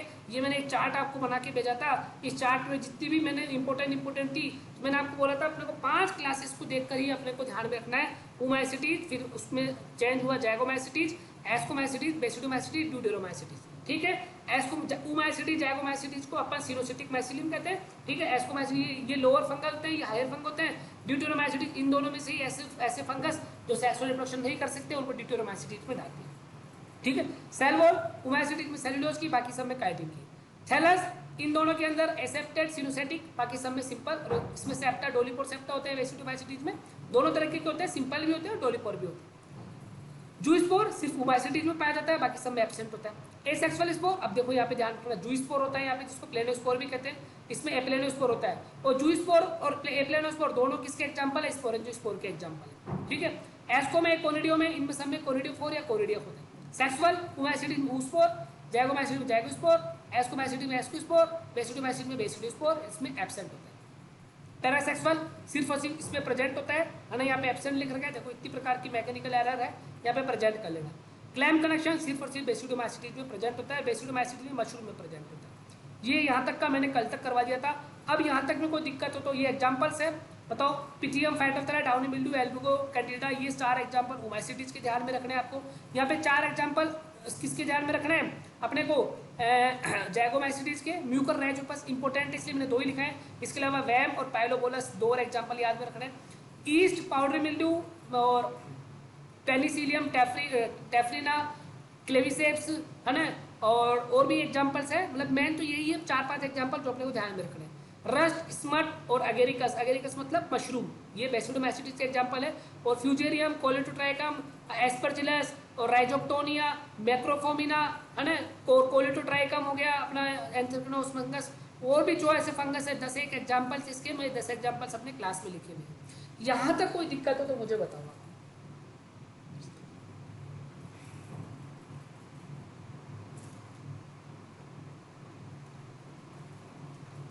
यहाँ तक कोई दिक्कत हो तो मुझे बताओ भाई। कल से कंसेप्ट क्लियर हुआ नहीं हुआ मुझे बोलो, और बोल के बताओ। मैं खुद घबरा गया कि मैं ये प्लांट पैथोलॉजी पढ़ाना छोड़ दूं क्या? यस सर, बिल्कुल हो गए। छोड़ दूं मैं? नहीं नहीं सर, छोड़ना मत। ये कल से बायोकेमिस्ट्री स्टार्ट कर दूं? पायल कुमावत कह रही है कि है ना कि बायोकेमिस्ट्री स्टार्ट कर दो, सही है बात। देवेश भी बोल रहे हैं सर सही नहीं है।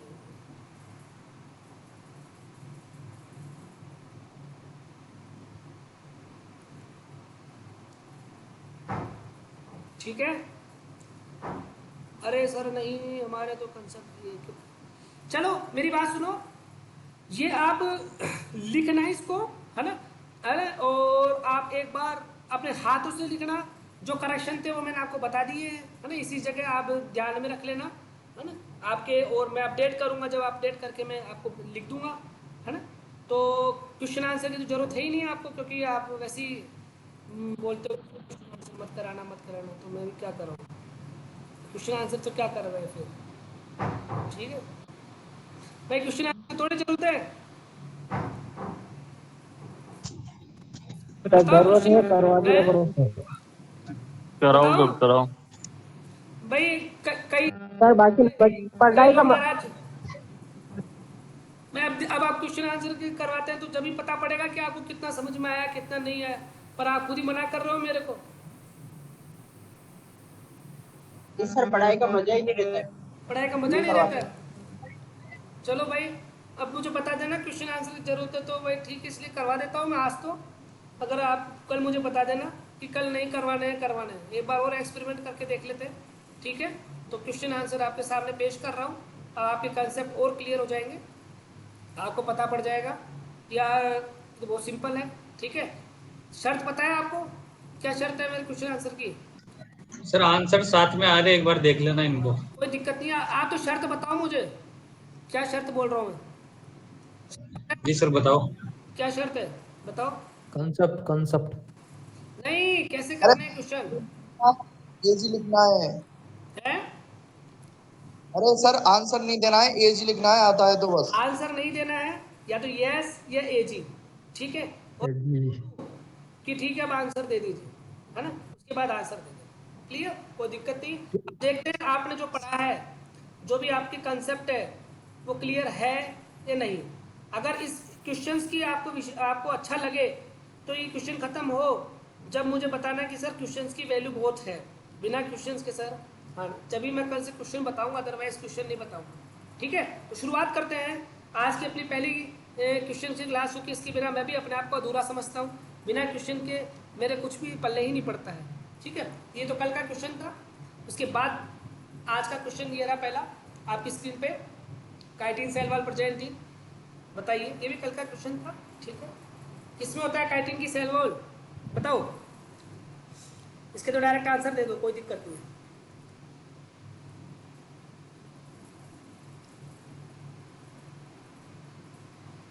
काइटिन की सेल वॉल किसकी प्रेजेंट होती है, बताइए। संजय तो ऑप्शन ही नहीं है। अरे कल का ही तो क्वेश्चन है। ईस्टर्न ट्रस्ट है ना, कोई दिक्कत नहीं, ईस्टर्न ट्रस्ट है इसका। ठीक है, कोई बात नहीं। आज के क्वेश्चन तैयार हो चुके हैं, है ना। अब आज के क्वेश्चंस आपके सामने आ रहे हैं, आपको आंसर नहीं देना है, आपको सिर्फ यस एजी, और जब मैं बोलूँ अब आंसर दीजिए, है ना। स्पेशली मैं नाम लूंगा, है ना, वो आंसर दे पहले। ठीक है, वो आंसर दे, जो मैं नाम लूँ उसका आंसर दे। ठीक है, ये आपके सामने ऑप्शंस है, जिसको आगे है बताइए, और एक आपका खुद का आंसर। प्राइमरी वाइसिलियम किस में पाए जाते हैं, जिसको आगे है एजी या यस, और जिसको नहीं आया वो नो भी लिख सकना।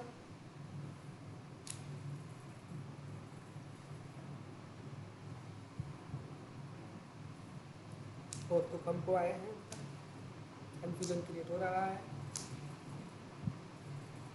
चलिए, विकास कुमावत आंसर दीजिए। विकास चौधरी आंसर दीजिए, आप पहले आप आंसर दीजिए। विकास चौधरी आंसर दीजिए।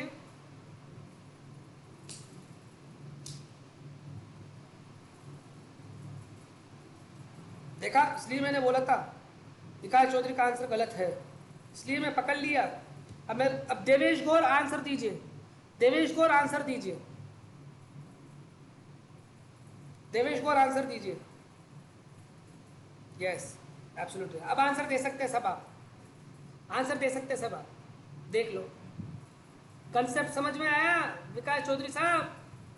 हमारे को थोड़े बहुत भगवान ने कृपा दी है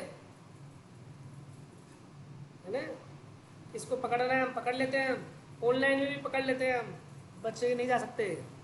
अभी यस बोलने से आपका आंसर क्लियर हुआ नहीं हुआ, ये बताओ मुझे। मैंने पहले भी बोल रहा है कि प्राइमरी माइसीलियम तो सभी में पाया जाएगा, क्योंकि माइसीलियम के बिना फंगस ही नहीं है ना। हो सकता है प्राइमरी माइसीलियम आपके सामने सेप्टेट हो या एसेप्टेट हो, है ना। एसेप्टेट पुमाइसिटीज और जाइगोमाइसिटीज में पाया जाता है, जबकि सेप्टेट अपने बाकी तीनों में पाया जाता है। इसके लिए इसका आंसर, करेक्ट आंसर क्या है? इसका करेक्ट आंसर है आपका 6, ऑल ऑफ दी अबव। ठीक है, कोई दिक्कत? नेक्स्ट क्वेश्चन आपकी स्क्रीन पर। सेकेंडरी माइसीलियम अकर्स इन, फटाफट से आंसर दे दीजिए, और एजीएस जो भी आपको देना है।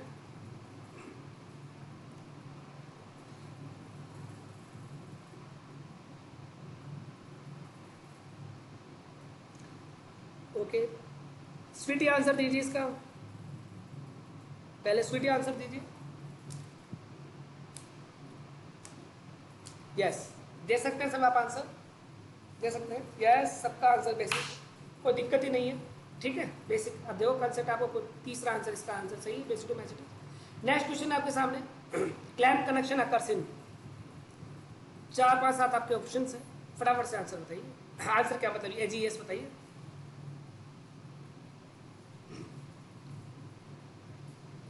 ओके, आकाश गर्ग इसका आंसर दीजिए।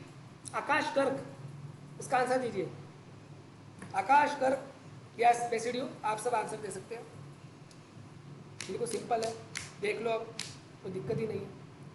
ठीक है, ये भी क्वेश्चन बिल्कुल ठीक है। तीसरा आंसर इसका right answer, basidiomycete. Next question है आपके सामने, स्मट फंजाई इज इन। ये सारे ऑप्शन है आपके, अगर आपको आंसर आ गया तो बताइए। एस्को, मैसिडो, बेसिडियो, ड्यूटेरो, जाएगा। कल्पना आंसर दीजिए। कल्पना बनना आंसर दीजिए। कल्पना बनना आंसर दीजिए। कल्पना बनना आंसर दीजिए। पहले आपका आंसर होगा, फिर उसका सबके आंसर आ जाएंगे। कल्पना वन्ना का आंसर ही नहीं आ रहा। यस बेसिडी दे सकते हैं सब आप आंसर, ठीक है, गुड, सबकी कोई दिक्कत ही नहीं है। इस what is the example of, ठीक है, तीसरा option is the right answer. Next question आपके सामने, रस्ट फंजाई जिन, डायरेक्ट आंसर दे सकते हो आप, इसका डायरेक्ट आंसर दे सकते हो, सिंपल क्वेश्चन है, बेसिडोमाइसिटी, ठीक है, रस्ट एंड स्मट दोनों बेसिडोमाइसिटी के एग्जांपल होते हैं और ये 2019 में भी आया था क्वेश्चन। डोलिपोर सेप्टा आकर्षण, इसका भी डायरेक्ट आंसर दे सकते हैं आप। डोलिपोर सेप्टा किस में पाए जाते हैं, देख लो, सबको क्लियर हो गया, ये भी सिंपल है, basidiomycete. Next question, mushroom fungi agent, इसका भी डायरेक्ट आंसर दे सकते हो आप। मशरूम किसके अंदर आते हैं, इसका भी डायरेक्ट आंसर दे सकते हो, देख लो, बेसिडो, ठीक है, ये भी सिंपल है, बेसिडो। उसके अलावा सिंपल सेप्टा फंजाई एजेंट, अब देखो डायरेक्ट आंसर मत देना, है ना, डायरेक्ट आंसर मत देना, सिर्फ AGS बोलना, है ना, ये ऑप्शन है आपके सामने, AGS बोलना।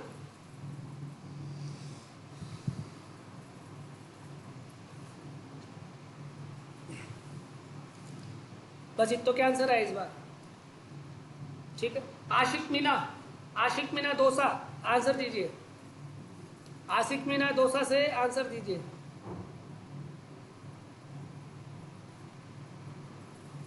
आशिक मीना दोसा से आंसर दीजिए, कहाँ गए, उसके बाद सबका आंसर आना चाहिए। आशिक मीना दोसा ने आंसर दिया है, अच्छा एस्कोमैसिटीज, बाकी सब आप आंसर दे सकते हो, आंसर दे सकते हो, सबका आंसर बिल्कुल ठीक है। एस्कोमैसिटीज में ही सिंपल सेप्टा पाए जाते हैं, ठीक है।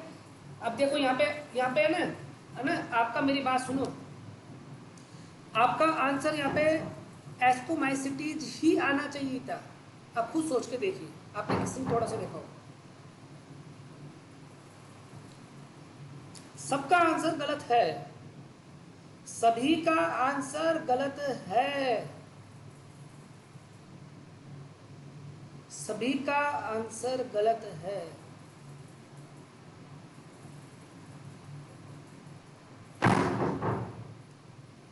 कंसेप्ट देखो, कंसेप्चुअल क्वेश्चन में फंस गए आप। वापिस मैं आपको ले चलता हूँ कंसेप्ट पे। देखो फंगस को अपन ने दो में डिवाइड किया था, है ना, ट्रू फंगस को, सेप्टा प्रेजेंट और सेप्टा एब्सेंट, ठीक है। सेप्टा एब्सेंट मतलब सेप्टा है तो ओमाइसिटीज बाहर हो गया ऑप्शन से और जाइगोमाइसिटीज ऑप्शन से बाहर हो गया। अब यहाँ पे बोल रहे हैं सेप्टा प्रेजेंट। अब सेप्टा भी दो प्रकार के होते हैं, सिंपल सेप्टा और डोलिपोर सेप्टा। तो सिंपल सेप्टा तो एस्कोमाइसिटीज में भी पाए जाएंगे, बेसिडोमाइसिटीज में भी पाए जाएंगे, बर्रस्ट और स्मट में, और तीसरा ड्यूटेरोमाइसिटीज में भी तो पाए जाएंगे। तो 1 3 4 ये करेक्ट आंसर है इसका, ये देख लो आंसर इसका 1 3 4। फंस गए कंसेप्चुअल वाले क्वेश्चन में हैं दोसा साहब, आशिक मीना दोसा साहब, हो गई गलती आपसे और आपकी गलती को सबने फॉलो कर लिया, कॉपी कर लिया। आपने सोचा गुप्ता जी सर है, सिंपल से क्वेश्चन दे रहे हैं, ले चलते रहो। उनको ये पता नहीं कि जब बीच में कब एप्लीकेशन यूज ले लेते हैं वो, है ना, यहाँ पे एप्लीकेशन भी चलता है हमारे, ध्यान रखना है ऐसे क्वेश्चंस के, है ना। ये क्वेश्चंस आपके कंसेप्ट क्लियर कराने के लिए। देखो तो कंसेप्ट क्लियर हुआ नहीं हुआ, यस मुझे बताओ भैया, अभी भी कोई दिक्कत आ रही है इसके अंदर? कंसेप्ट क्लियर क्वेश्चन से ही होते हैं, देखो आप दोबारा समझाऊं? हाँ सर। देखो मैंने क्लासिफिकेशन आप पढ़ोगे तो फंगस का क्लासिफिकेशन इसके आधार पर है कि फंगस में सेप्टा एब्सेंट या सेप्टा प्रेजेंट। पहले तो ये जिसमें सेप्टा एब्सेंट है तो चाहे उसमें तो होंगे नहीं, ओमाइसिटीज में भी सेप्टा एब्सेंट होते हैं और जाइगोमाइसिटीज में भी एब्सेंट होते हैं, तो मामला खत्म हो गया। अब सेप्टा जिसमें प्रेजेंट होते हैं वो दो प्रकार के हो सकते हैं, एक हो सकता है सिंपल और एक हो सकता है डोलिपोर सेप्टा, ठीक है। अब सिंपल सेप्टा एस्कोमाइसिटीज में भी पाए जाते हैं। अब बेसिडोमाइसिटीज की मैं बात करें तो सर बेसिडोमाइसिटीज में पाए जाते हैं, पर बेसिडोमाइसिटीज में रस्ट और स्मट ऐसी है जिसमें सिंपल सेप्टा ही पाए जाते हैं भैया, है ना। तो सिंपल सेप्टा बेसिडोमाइसिटीज में भी पाए जाते हैं है ना। और ड्यूटेरोमाइसिटीज तो एग्जाम्पल किसके हैं, एस्कोमाइसिटीज के भी एग्जाम्पल है और बेसिडोमाइसिटीज के भी एग्जाम्पल है, तो इसमें भी सेप्टा तो होंगे ही, ठीक है। तो इसलिए इसका आंसर 1 3 4 गया, ठीक है। बेसिक क्वेश्चन है, ध्यान रखना। सिनोसिटिक माइसिस, इसका भी आंसर मत देना, इसका भी आंसर मत देना, ठीक है। आप AGS बोलना, ये भी कंसेप्चुअल क्वेश्चन है। आपका आंसर को है ना आप इग्नोर मत करो, आपका आंसर को इग्नोर मत करो, है ना, हमेशा ध्यान रखना।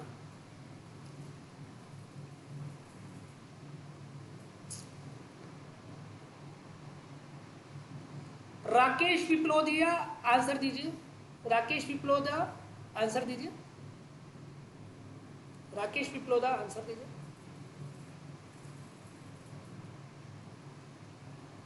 राकेश पिपलोदा आंसर दीजिए। सोच रहे हैं का आपने AGS बोला है तो अभी तो पूछ रहा हूं मैं, आपका आंसर नहीं आएगा क्या? चलो कोई बात नहीं, दूसरों से पूछते हैं। सरिता कुमावत आंसर दीजिए, सरिता कुमावत, आपकी भी दिक्कत है। निखिल आंसर दीजिए, निखिल कुमार, सरिता ने जय कुमार। निखिल आंसर दीजिए, निखिल आंसर दीजिए। ये भी नहीं सुन रहे हैं, ये क्या, ये ऐसे क्या लप्पे में ऐसे करते हो क्या अभी? जी है राकेश निखिल, वाह भाई वाह, पकड़ाक में आ रहे हैं सब। आकाश नहीं, ये तो क्या, H Kumawat, H Kumawat answer दीजिए, एच कुमावत आंसर दीजिए। 2 और 5, अब आप आंसर दे सकते हैं सर। तो देखो आंसर की बौछार आ गई, जो भी गलत आंसर दे रहे थे ना, सीख लेना इनसे अब, ठीक है। ये रहा आपका आंसर 2 और 5। अरे मैंने कितनी बार बोला, सिनोसिटिक माइसिलियम का मतलब होता है कि एसेप्टेड माइसिलियम, जिसमें सेप्टा एब्सेंट होता है, और ओमाइसिटीज और जाइगोमाइसिटीज क्लास ऐसी होती है जिसमें सेप्टा एब्सेंट होता है। देख लो लोअर फंजाई में, है, लोअर फंजाई में सर। क्या हो गया? हाँ लोअर फंगाई, देख लो। तो भाई क्वेश्चन से कंसेप्ट क्लियर हो रहे नहीं हो रहे? यार मत कराना सर, क्वेश्चन मत कराना सर, क्वेश्चन मत कराना। हमारा तो पड़ता ये है वो है वो है, पता नहीं क्या किया सर। ठीक है सर, नेक्स्ट क्वेश्चन है आपके सामने, एग्जाम्पल ऑफ लोअर फंजाई, ठीक है। ये सारे क्वेश्चन ऑप्शन आपके, आपका आंसर हमेशा ध्यान में रखना, और आप AGS बोल सकते हैं।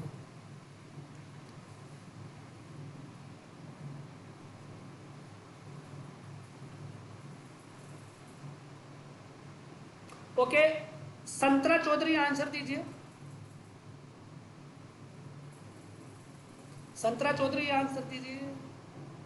2 और 5, ठीक है, सब आंसर दे सकते हैं, वही है इसका मतलब, हाँ? वही है बिल्कुल। 2 और 5 लोअर फंगाई अपन उसी को थे।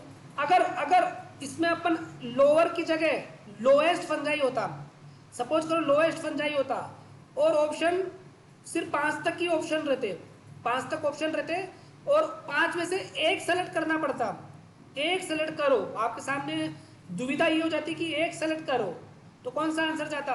Very good, oomycetes. देखो अभी आपके कंसेप्ट क्लियर है, ये सारे कंसेप्ट क्लियर है आपके। एसेप्टेड माइसिलियम फंजाई भाई बताओ, AGS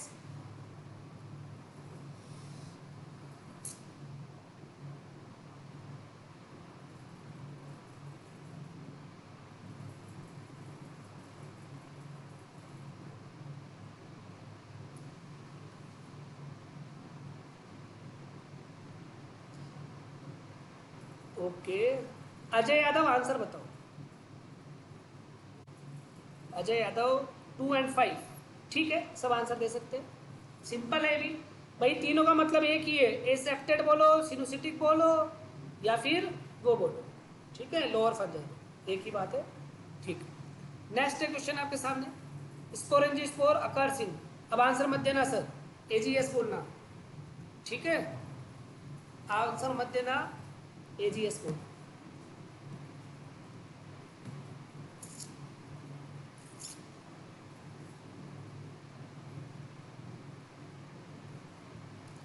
चलो इसका पूछता हूं मैं, जयदेव चतुर्वेदी, जयदेव चतुर्वेदी आंसर दीजिए, जयदेव चतुर्वेदी आंसर दीजिए। ए सेक्सुअल, ए सेक्सुअल तो ऑप्शन में नहीं है यार, कौन सा आंसर है? एएसपी ब्रदर्स आ गए हैं। अरे एएसपी ब्रदर्स सब दिखे हैं, आंसर दीजिए ASP brothers. O and G, O and G क्या होता है? अच्छा, वुमेन सिटीजन, ठीक है, सब आप आंसर दे सकते हैं। वेरी गुड आंसर आपका, वेरी गुड, कंसेप्चुअल है ना। जयदेव समझ लेना आपका आंसर क्यों गलत है।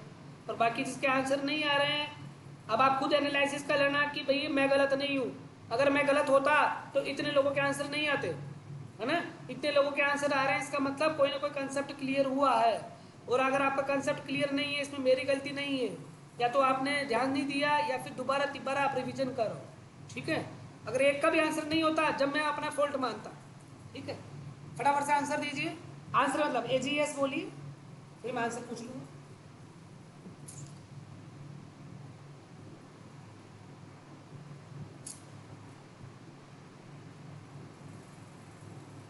नीलेश यादव आंसर दीजिए, नीलेश यादव आंसर दीजिए, नीलेश यादव आंसर दीजिए, नीलेश यादव जाएगो, ठीक है, आंसर दे सकते हैं आप सब, ठीक है, सबको पता है, very good. Zygomycetes is the correct answer. Conidiophore occurs in, अब देखो आंसर मत देना, एजीएस बोलना। 50 में से सिर्फ है ना 10 लोग ये क्वेश्चन आंसर में पार्टिसिपेट कर रहे हैं, बाकी तो पता नहीं चुप बैठे हैं वो। कोई बात नहीं, बैठ रहे लोग। हाँ, मैं तो ये समझूंगा कि आपको आया नहीं भाई। 10 लोग तो मेरे साथ हैं, 10 लोग तो कह सकते हैं कि हमको तो समझ में आया है। आप कहीं ग्रुप बना के बोल दो सर समझ में नहीं आया, ये प्रूफ है हमारे साथ। इनको कैसे आया फिर, ये कैसे आंसर दे रहे हैं ना, ये भी तो आंसर दे रहे हैं। चलो सूर्या राजपुरोहित आंसर दीजिए, सूर्य राजपुरोहित आंसर दीजिए। 134, ओके, अब आंसर दे सकते हैं सब। यस, देखते हैं इसका क्या आंसर है। इसका आंसर है 134। ओहो, इतो का गलत था। अरे भैया ये कौन, मतलब अनुराधा से पूछना चाहिए था मेरे को तो, और नीलेश से भी पूछना चाहिए। निखिल, ये अमर कहाँ गए? अमर आपका आंसर कहाँ है? सच सच बताना। अमर आपका आंसर, सचिन आपका आंसर, संतरा ने 13। इसमें तो बहुत सारे कॉन्ट्राडिक्टरी सिचुएशन हो गई। और भाई कोनिडियोफोर मैंने अभी भी बोला है, conidiophore is the type of asexual reproduction, asexual spore.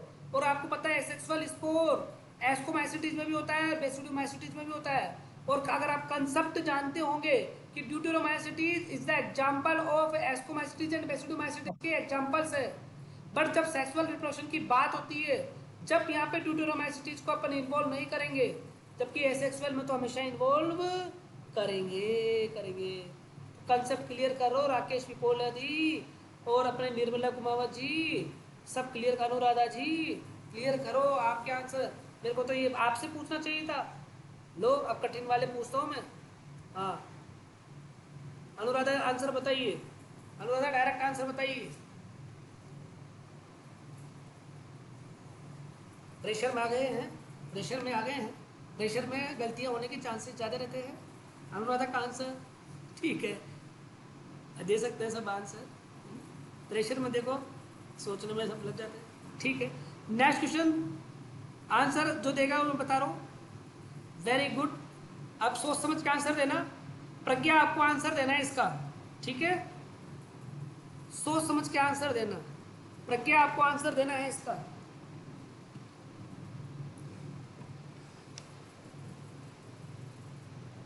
बाकी 3 का ही आया, आगे आगे आगे आगे आंसर दे सकते हैं सब आप, ठीक है। तो स्वीटी का यस मतलब अच्छा 2 और 5 यस। इसका क्या आंसर है साहब? कंप्यूटर साहब स्क्रीन पे दिखाइए। यस, इसका आंसर 2 और 5 बिल्कुल सही आंसर है। रेस्टिंग स्पोर इसका एग्जाम्पल है ये। नेक्स्ट क्वेश्चन आपके सामने, fruiting body occurs in, fruiting body occurs in. पहले एजीएस बोलेगा, एजीएस बोलिए, एजीएस बोलिए, उसके बाद आप आंसर दीजिए। और इसका आंसर मैं पूछूंगा वही देगा, ठीक है ना। ये जीएस बोलिए, उसके बाद उसका आंसर। प्रज्ञा का तो आ गया होगा, मेरे को पता है इसका आंसर, ठीक है। और मैं जिससे पूछूंगा इसका आंसर आंसर मुझे विश्वास है पूरा जिससे भी पूछूंगा वो गलत बताएंगे, ठीक है। तो पहला टर्न है सचिन का। सचिन इसका आंसर बताओ, और मुझे पूरा विश्वास है आप इसका आंसर गलत बताओगे, मुझे पूरा विश्वास है इसका आंसर आप गलत बताओगे। यस, उसके बाद मैं अमर से पूछूंगा, अमर इसका आंसर क्या है? अमर इसका आंसर क्या है? देखा, अमर सिंह ने बेसिडो माइकोटी नहीं लिखा। अब मैं अनुराधा से पूछूंगा, अनुराधा इसका आंसर क्या है? आंसर किसी को नहीं देखना है अभी, मैं यही बोल रहा सही है गलत, हो सकता है सचिन का भी सही हो सकता है अमर का भी सही हो, मैंने बोल नहीं रहा, मैं तो अनुराधा का आंसर पूछ रहा हूँ। अनुराधा इतना समय क्यों ले रहे हैं आप? गरिमा आपका आंसर लिख के तैयार रखिए, इसके बाद आपका नंबर है। अनुराधा इतना आंसर क्यों ले रहे हैं? ललित आपका आंसर क्या है? अनुराधा ने तो आंसर ही नहीं दे रहे। हुकूमत साहब, एच कुमावत, हुकूमत साहब आप आंसर दीजिए। हुकूमत साहब भी इसको पटके हुए हैं। हुकूमत साहब इसका आंसर दीजिए। प्रज्ञा आंसर दे सकते हैं आप, तो प्रज्ञा क्या आंसर? Final answer, Pragya is the correct answer. Ascomycetes and basidiomycetes. Anuradha ने अभी तक आंसर नहीं दिया है, कोई बात नहीं, नो भी लिख सकते हैं कि सर हमको नहीं आता, तो कोई दिक्कत नहीं, ठीक है। इंद्रराज भी बिल्कुल आप सबके आंसर जिन्होंने दोनों दिए हैं, है ना, उन दोनों के आंसर बिल्कुल ठीक है, ठीक है। 1 और 3। अब ये मत पूछना सर इसका आंसर ये दोनों कैसे हैं, इसका क्लैरिफिकेशन इसके नेक्स्ट क्वेश्चन में आपको पता पड़ जाएगा, ठीक है। नेक्स्ट क्वेश्चन में मैंने next 1 2 powder mildew fungi, AGS बोलिए, एजीएस बोलिए।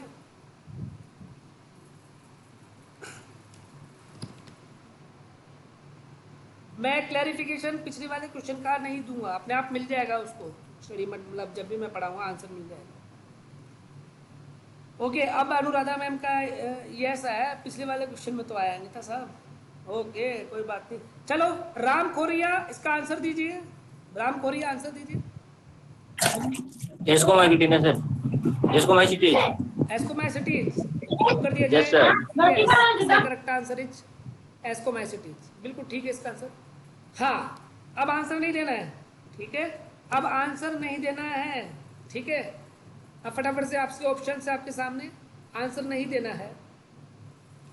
यस जिसको आता है यस, जिसको नहीं आता है नो।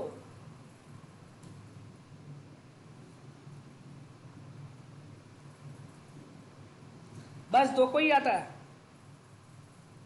बस ये 3 को ही आता है जिन्होंने पैथोलॉजी पढ़ी है। अमर सिंह को भी आ गया, कल्पना को भी आ गया, अनुराधा को भी आ गया, मनीषा को भी आ गया, ठीक है राकेश। चलो मैम, मनीषा मैम अब आप आंसर दीजिए। अनुराधा मैम आंसर दीजिए।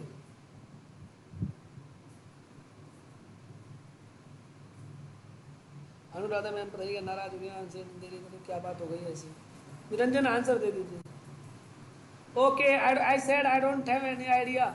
ओके, सॉरी मैंने ध्यान नहीं दिया, फ्लो में देख लिया कि आपको आ गया। ओके सॉरी मैम, गलती हो गई हमसे, हम ही गलत है, ठीक। नरेश धाकर आंसर दीजिए।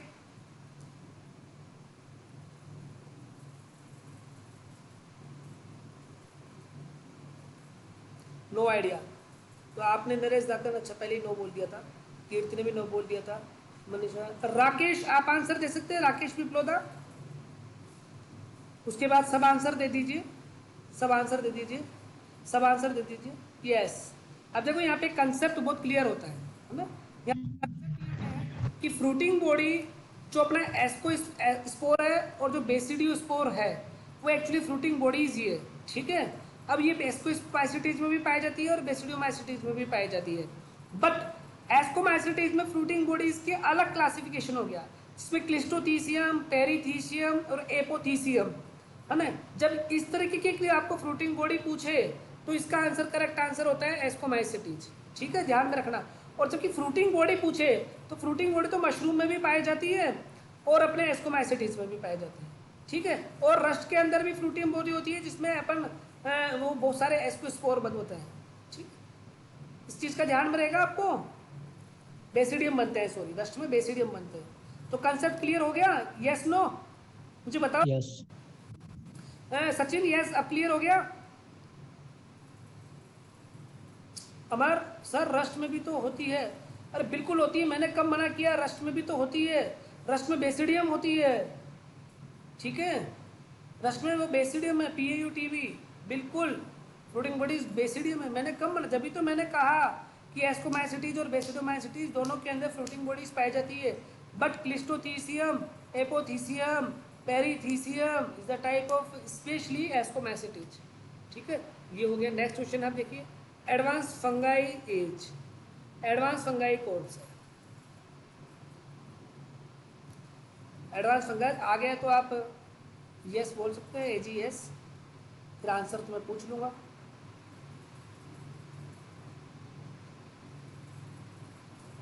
ओके, अनुराधा मैम का यस आ गया इस बार। पर किरण यादव आंसर दीजिए, बहुत दिनों में। अरे वो ज्योति भी आई थी, वो को आंसर नहीं दे रही है, निकल गई है। गरिमा चेक करना, ज्योति भी आई थी, वो आंसर नहीं दे रहे हैं, क्या है मतलब। अच्छा ज्योति का आंसर आ गया, तो आप आंसर क्यों नहीं दे रहे थे?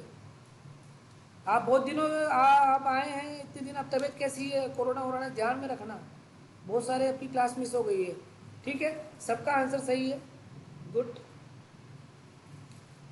ठीक है। यहाँ पे देखो मिसली बोला है, एडवांस मतलब यहाँ पे हायर फंगर, तो हायर फंगर के अकॉर्डिंग आंसर 1 और 3 है।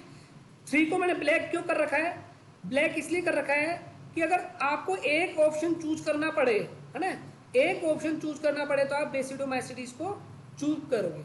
बट अगर ऑप्शन में आपको बोथ आ जाए, है ना, एस्को एंड बेसिडियो बोथ, तो आपको फिर बोथ में जाना है, ठीक है। बट आपको एक चूज करना पड़े तो बेसिडियो चूज करना है, इसलिए मैंने इसको ब्लैक में किया है, ठीक है। मेरे हिसाब से कंसेप्ट आपको क्लियर हो गया होगा।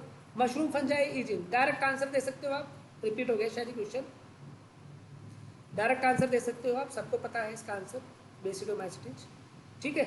इस तरीके से क्वेश्चन आंसर सेशन थे। अब बताओ ये क्वेश्चन आंसर क्या बेकार थे, क्या थे, क्या आपके कंसेप्ट क्लियर किए नहीं किए हैं? बिल्कुल सर बिल्कुल, एक भी क्वेश्चन ऐसा नहीं था कि जिसमें बिना दिमाग से आंसर दे सके। बताओ। मजा आ गया सर, तो मजा आपकी मजा आ गया, concept मजा। बिना क्वेश्चंस के आपका स्टडी मटेरियल आप दिमाग में बिठा ही नहीं सकते, आप चाहे जितना भी आप कर लो मत। अब मेरी बात सुनो, ध्यान से सुनना, कल मैं स्टार्टिंग में क्वेश्चन आंसर से करनी है या नहीं करनी है, डायरेक्ट मैं आगे बढ़ाऊँ, जैसा आप मुझे बताओ।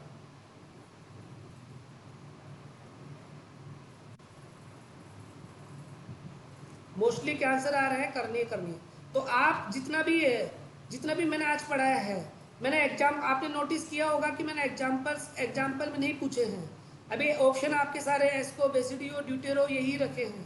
आपसे रिक्वेस्ट है कि जितने भी एग्जाम्पल मैंने लिखे हैं उनमें से ही मैं क्वेश्चन पूछूंगा। आप एग्जाम्पल्स याद कर लेना कि कौन सा एस्को में है, कौन सा बेसिडियो में है, कौन सा उसके अंदर है, कौन सा उसके अंदर है।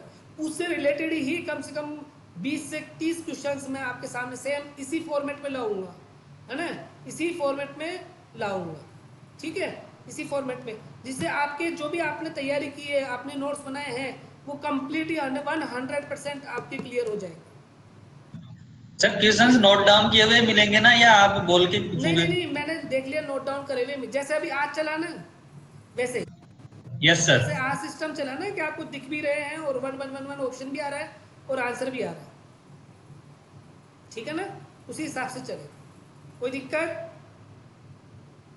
No sir. ठीक है। अब एक रिक्वेस्ट है, ये अर्पित कुमावत सर आपका स्वागत है, पर यहाँ पे क्लास खत्म होने वाली है, लास्ट है। एक रिक्वेस्ट ये है कि अपनी क्लास का टाइमिंग थोड़ा सा जल्दी कर सके अपन, कर लो सर, ऑफिस कर लो स्टार्ट हो जाएंगे, तो अपन क्लास 7:30 अपन स्टार्ट करें, हाँ सर, है ना। तो हाँ सर सही है। 7 भी रख ले, तो मैं तो 7 ही रखना चाहता हूँ। कल से अनलॉक हो जाएगा सर राजस्थान। हाँ, तो सुबह बताओ 7 बजे रख लें, देख लो सर आपके हिसाब से, है ना। तो कल सुबह से अपन सर, 7 बजे क्लास रखते हैं, सर ठीक है?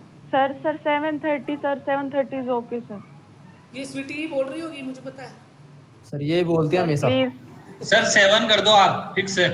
देखो सर इसलिए 7:30। मेरी बात सुनो। अब तक तो क्या थे, लॉकडाउन में थे, घर पे ही थे, है ना।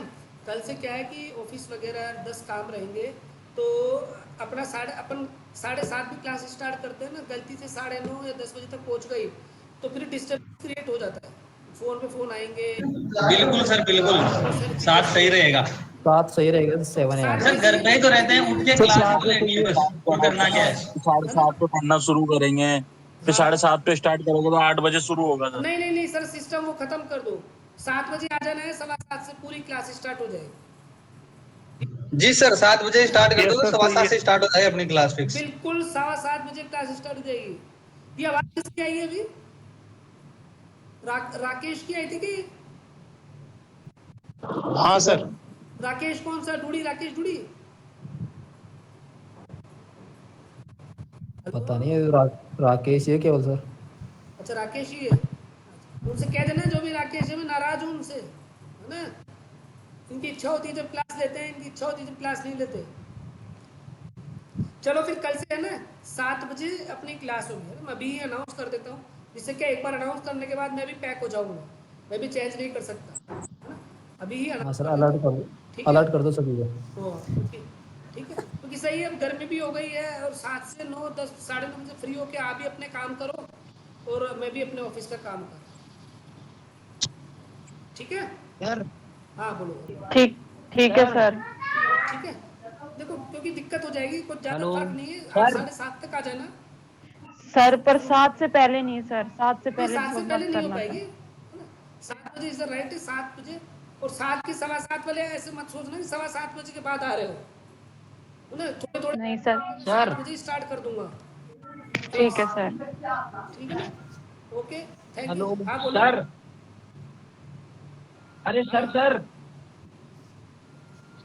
सर ये जो अपनी कैपिटल स्ट्रक्चर पाई जाती है सर, वो अरे मेरे कौन सी भाई, क्लास में पाई जाती डिक्लेमर है? स्पोर, कैपिटुलम, है ना, ये क्या बोलते हैं, और वो एसीएम, पिक्निडियम, है ना, ये जो भी है ना एडिशनल चीजें, ये स्पेशल किसी न किसी फंगस से रिलेटेड है ना। जब अपन एडिशनल पढ़ेंगे ना क्लासिफिकेशन कंप्लीट होने के बाद, जब इसको क्लियर करते रहेंगे वहाँ पे, अभी सिर्फ बेसिक कंसेप्ट चलने दो, है ना। Capitulum is the type of specific structure. शायद इसको यहाँ पे कहाँ है पर करें, इस वजह से मैं यहाँ पे इसको इन्वॉल्व नहीं कर रहा, भाई कंफ्यूजन क्रिएट नहीं। ठीक है, आ जाएगा सचिन, डोंट वरी।